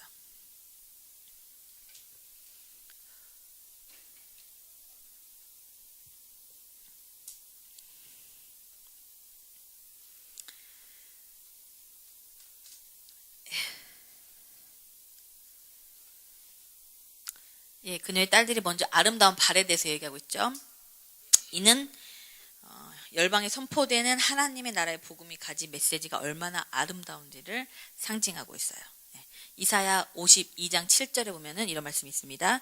좋은 소식을 전하며 평화를 공포하며 복된 좋은 소식을 가져오며 구원을 공포하며 시온을 향하여 이르기를 내 하나님이 통치하신다 하는 자의 산을 넘는 발이 어찌 그리 아름다운가.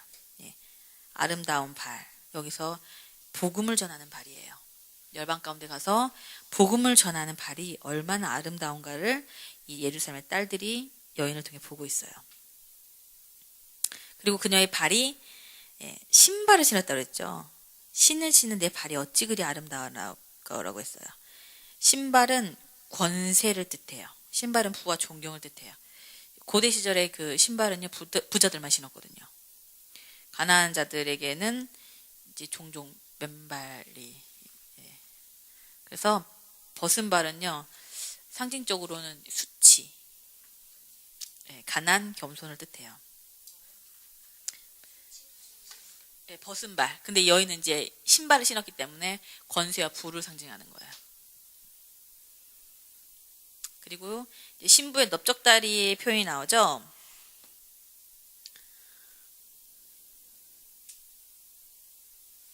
넓적다리는 둥글어서 숭늉공의 손이 만든 구슬개미 같다. 이 표현은 뭐냐면 이 넓적다리는 하나님 안에서 걸어가는데 필요한 힘을 뜻해요. 근육.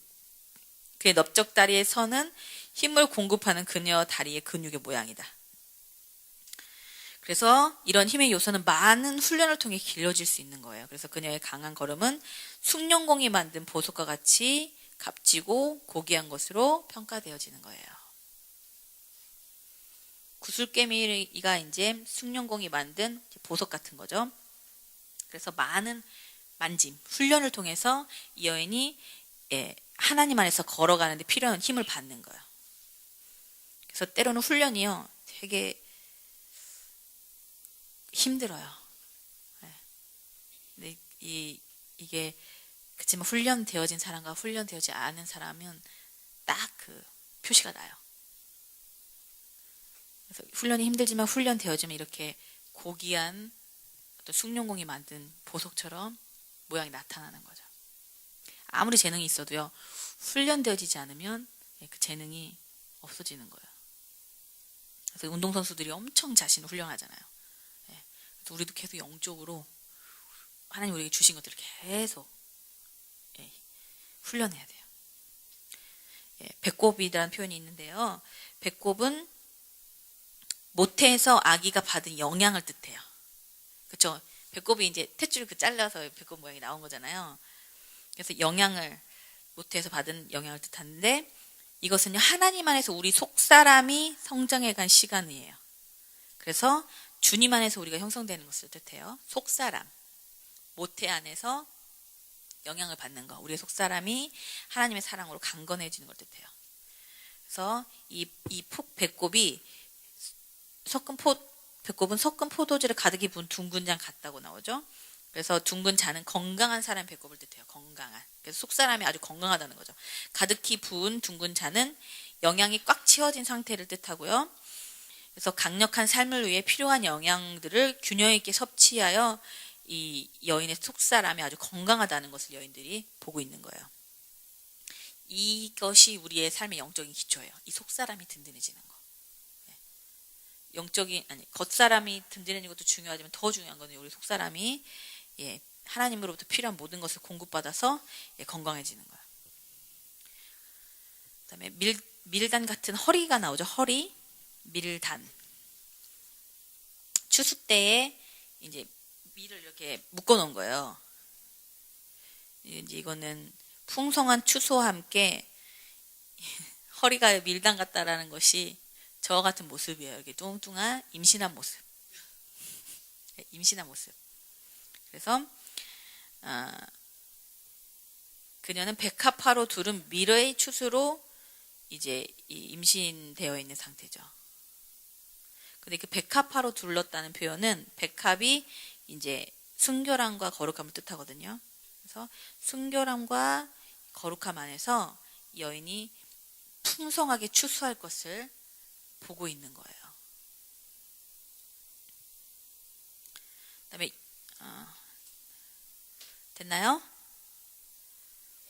네, 유방은요, 다른 사람을 먹일 수 있는 능력을 뜻해요. 그녀는 자신 안에 잉태되어 있는 영혼들을 먹일 준비가 되어 있어요. 그리고 쌍태라는 표현이 있는데 쌍태는 갑절의 능력이에요. 2배의 능력.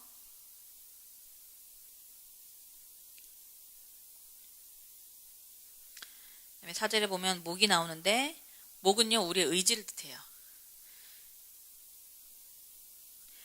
반항적인 목은 교만을 뜻하지만 이 신부의 순종하고자 의지는 값지고 귀한 것이에요. 그래서 상하망대 같다라는 표현이 있는데 그 순종을 선택하는 그녀의 강한 의지가 상아처럼 값진 것이고 망대는 어떤 적으로부터 보호받는 거잖아요. 그래서 이 순종하고자 하는 의지가 하나님의 보호하심을 받는 거예요.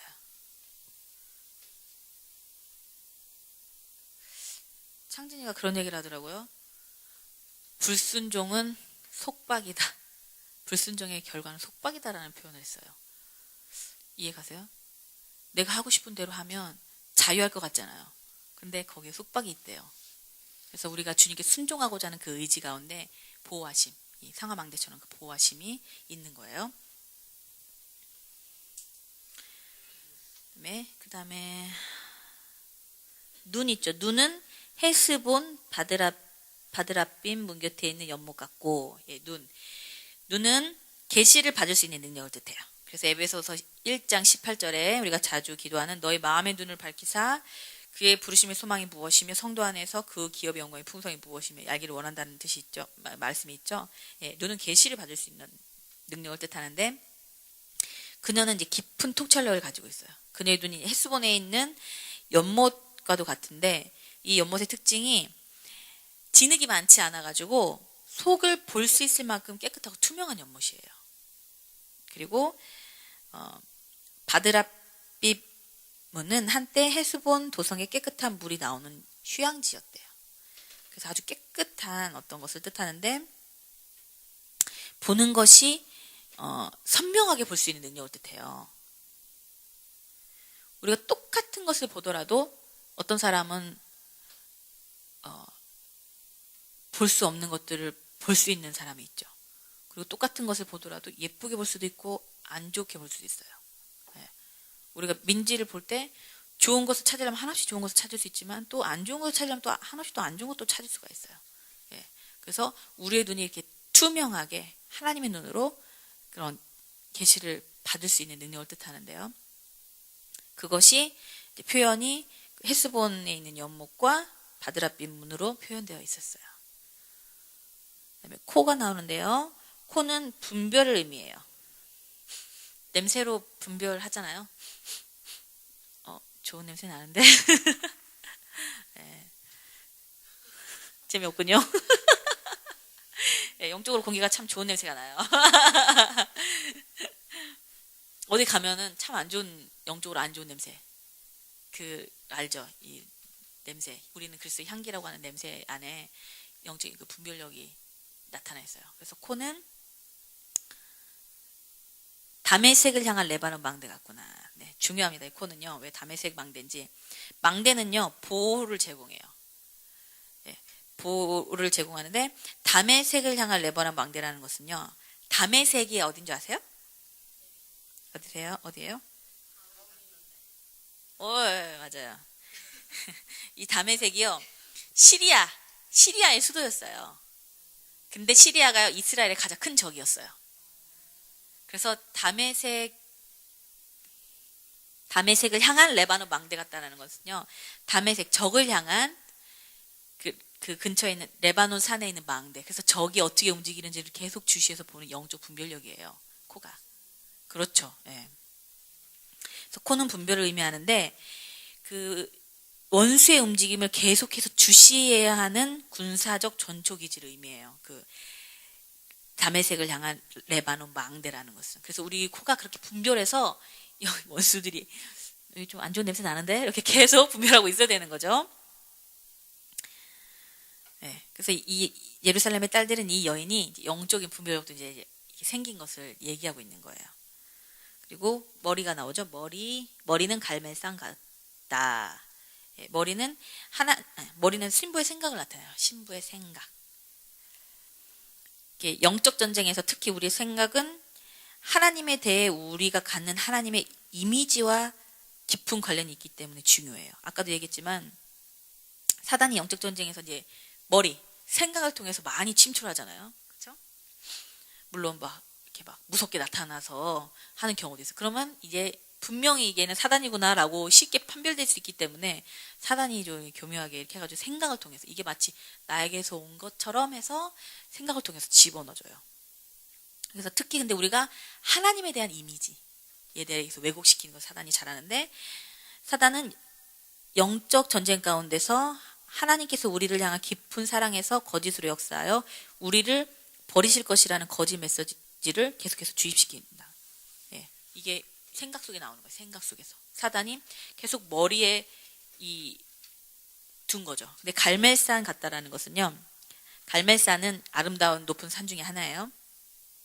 그래서 계속 그 신부의 생각이 높이 어떤 사단의 어떤 그런 것들이 제껴져 있는 높은 아름다운 산처럼 서 있는 것을 얘기해요. 하나님의 이미지에 대해서. 그다음에 머리털이 나오죠. 예. 그래요? 내 거는 틀리네. 음, 왕관.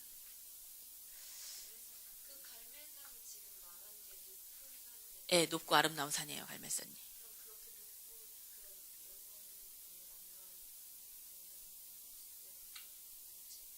그런 것 같아요. 아, 그런 표현이 있구나.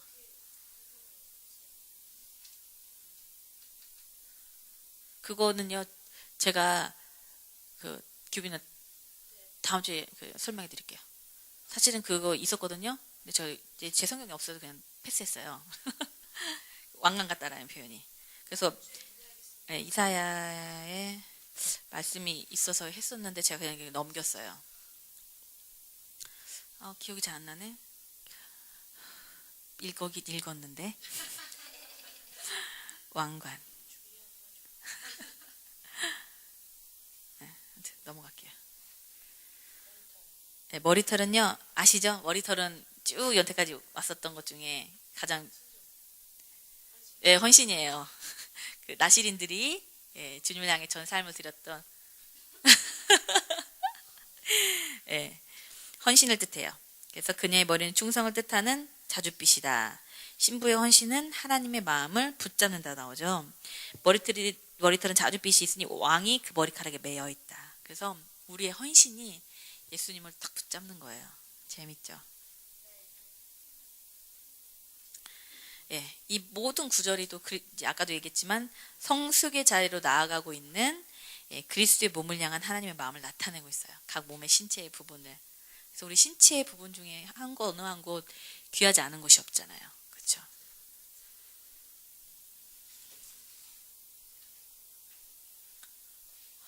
우리 몇 시에 시작했죠?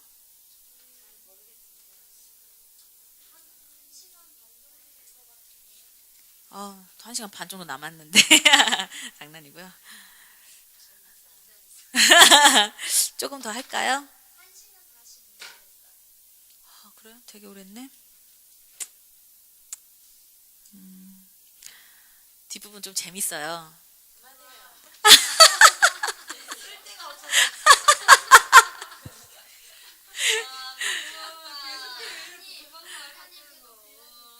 A4지 한 장 주세요.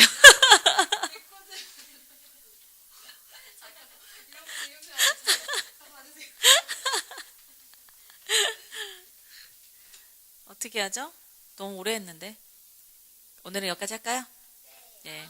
그 다음에는요, 좀 설명해드리고 마칠게요. 다음에 여기서 6장에서 보면 사랑아 내가 어찌 그리 아름다운지 있잖아요. 예, 이제 이 부분은 또 왕이 또 얘기하는 거예요.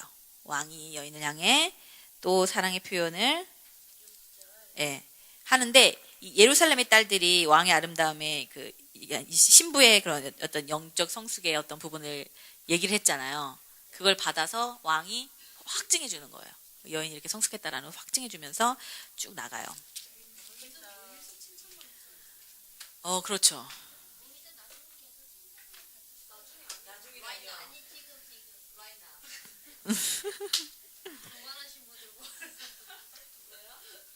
아,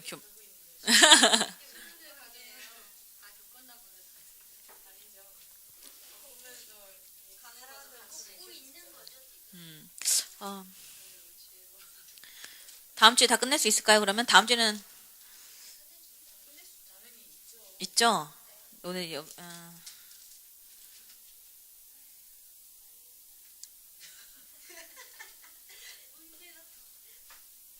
네, 오늘 한 것 중에서 중요한 거 몇 가지만 짚고 끝내겠습니다.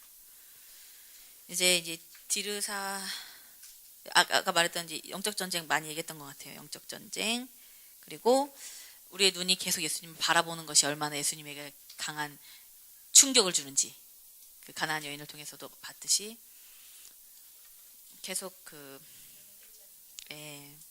그리고 말세의 교회를 향한 유일한 하나님의 계획 예, 완전히 성숙한 흠이 없는 거룩한 신부로 주님께서 준비시킬 것에 대한 그런 마음도 많이 받았고, 네, 예.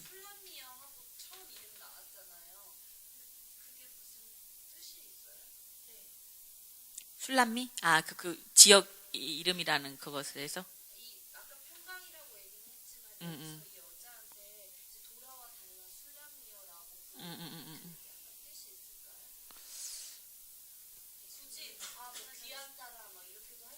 음, 음, 음,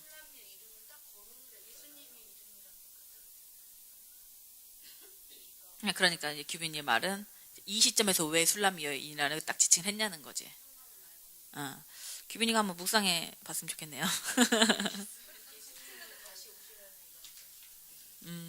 그렇게 진짜 예, 그럴 수도 있어요.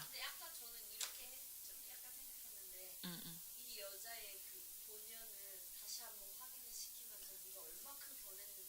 오, 오, 오, 그렇지. 이제는 딱 이게 서 있는 상태니까 왕으로. 오, 좋네요. 아주 좋아요. 어, 해석이 제가 보니까 느낌이 영적으로 팍 오는데요. 예, 아무튼 예, 오늘 또 어려운 예, 예, 정리 다 했어요. 예, 어려운 비유들을 다 겪어가면서 결국에는 오늘 중요한 건 뭐냐면 여인이 이제 성숙했다는 거예요. 성숙해서 이제 사역을 자기가 이제 예, 부지 중에 술에 움직이는 거와 그래서 좋죠. 성령님의 사역 뒤에 보면은요 성령님의 사역에 대해서 자세하게 나와요. 성령님의 사역. 네, 그래서 성령님과 동역하는 거 어떻게 성령님이 충만하게 부어지는지에 대해서 그렇죠. 예. 그래서 여인이 정말 많이 성장했어요. 이제 완전히 다른. 그래서 남의 포동 갖고다가 시커매진 얼굴이 아니라 이제 예수님과 완전히 일치돼서 하는 사역으로 이제 들어가는 거죠. 그렇죠. 예, 근데 진짜 저도 이렇게 이게 하면서 저한테 가장 많이 왔던 것은 그거예요. 사역하면서 어느 순간 내가 지쳐있는 모습, 번아웃된 모습을 볼 때, 아, 역시 주님 안에 모든 것이 있구나. 아, 주님께 돌아가야 된다. 참 그게 저한테는 준비하면서 가장 주님이 주시는 메시지였던 것 같아요. 그래서 지금 사실은 저도 연약해서 좋을 때 있고 안 좋을 때 있고 막 계속 왔다 갔다 하지만 되게 진짜 많이 소망이 생기더라고요.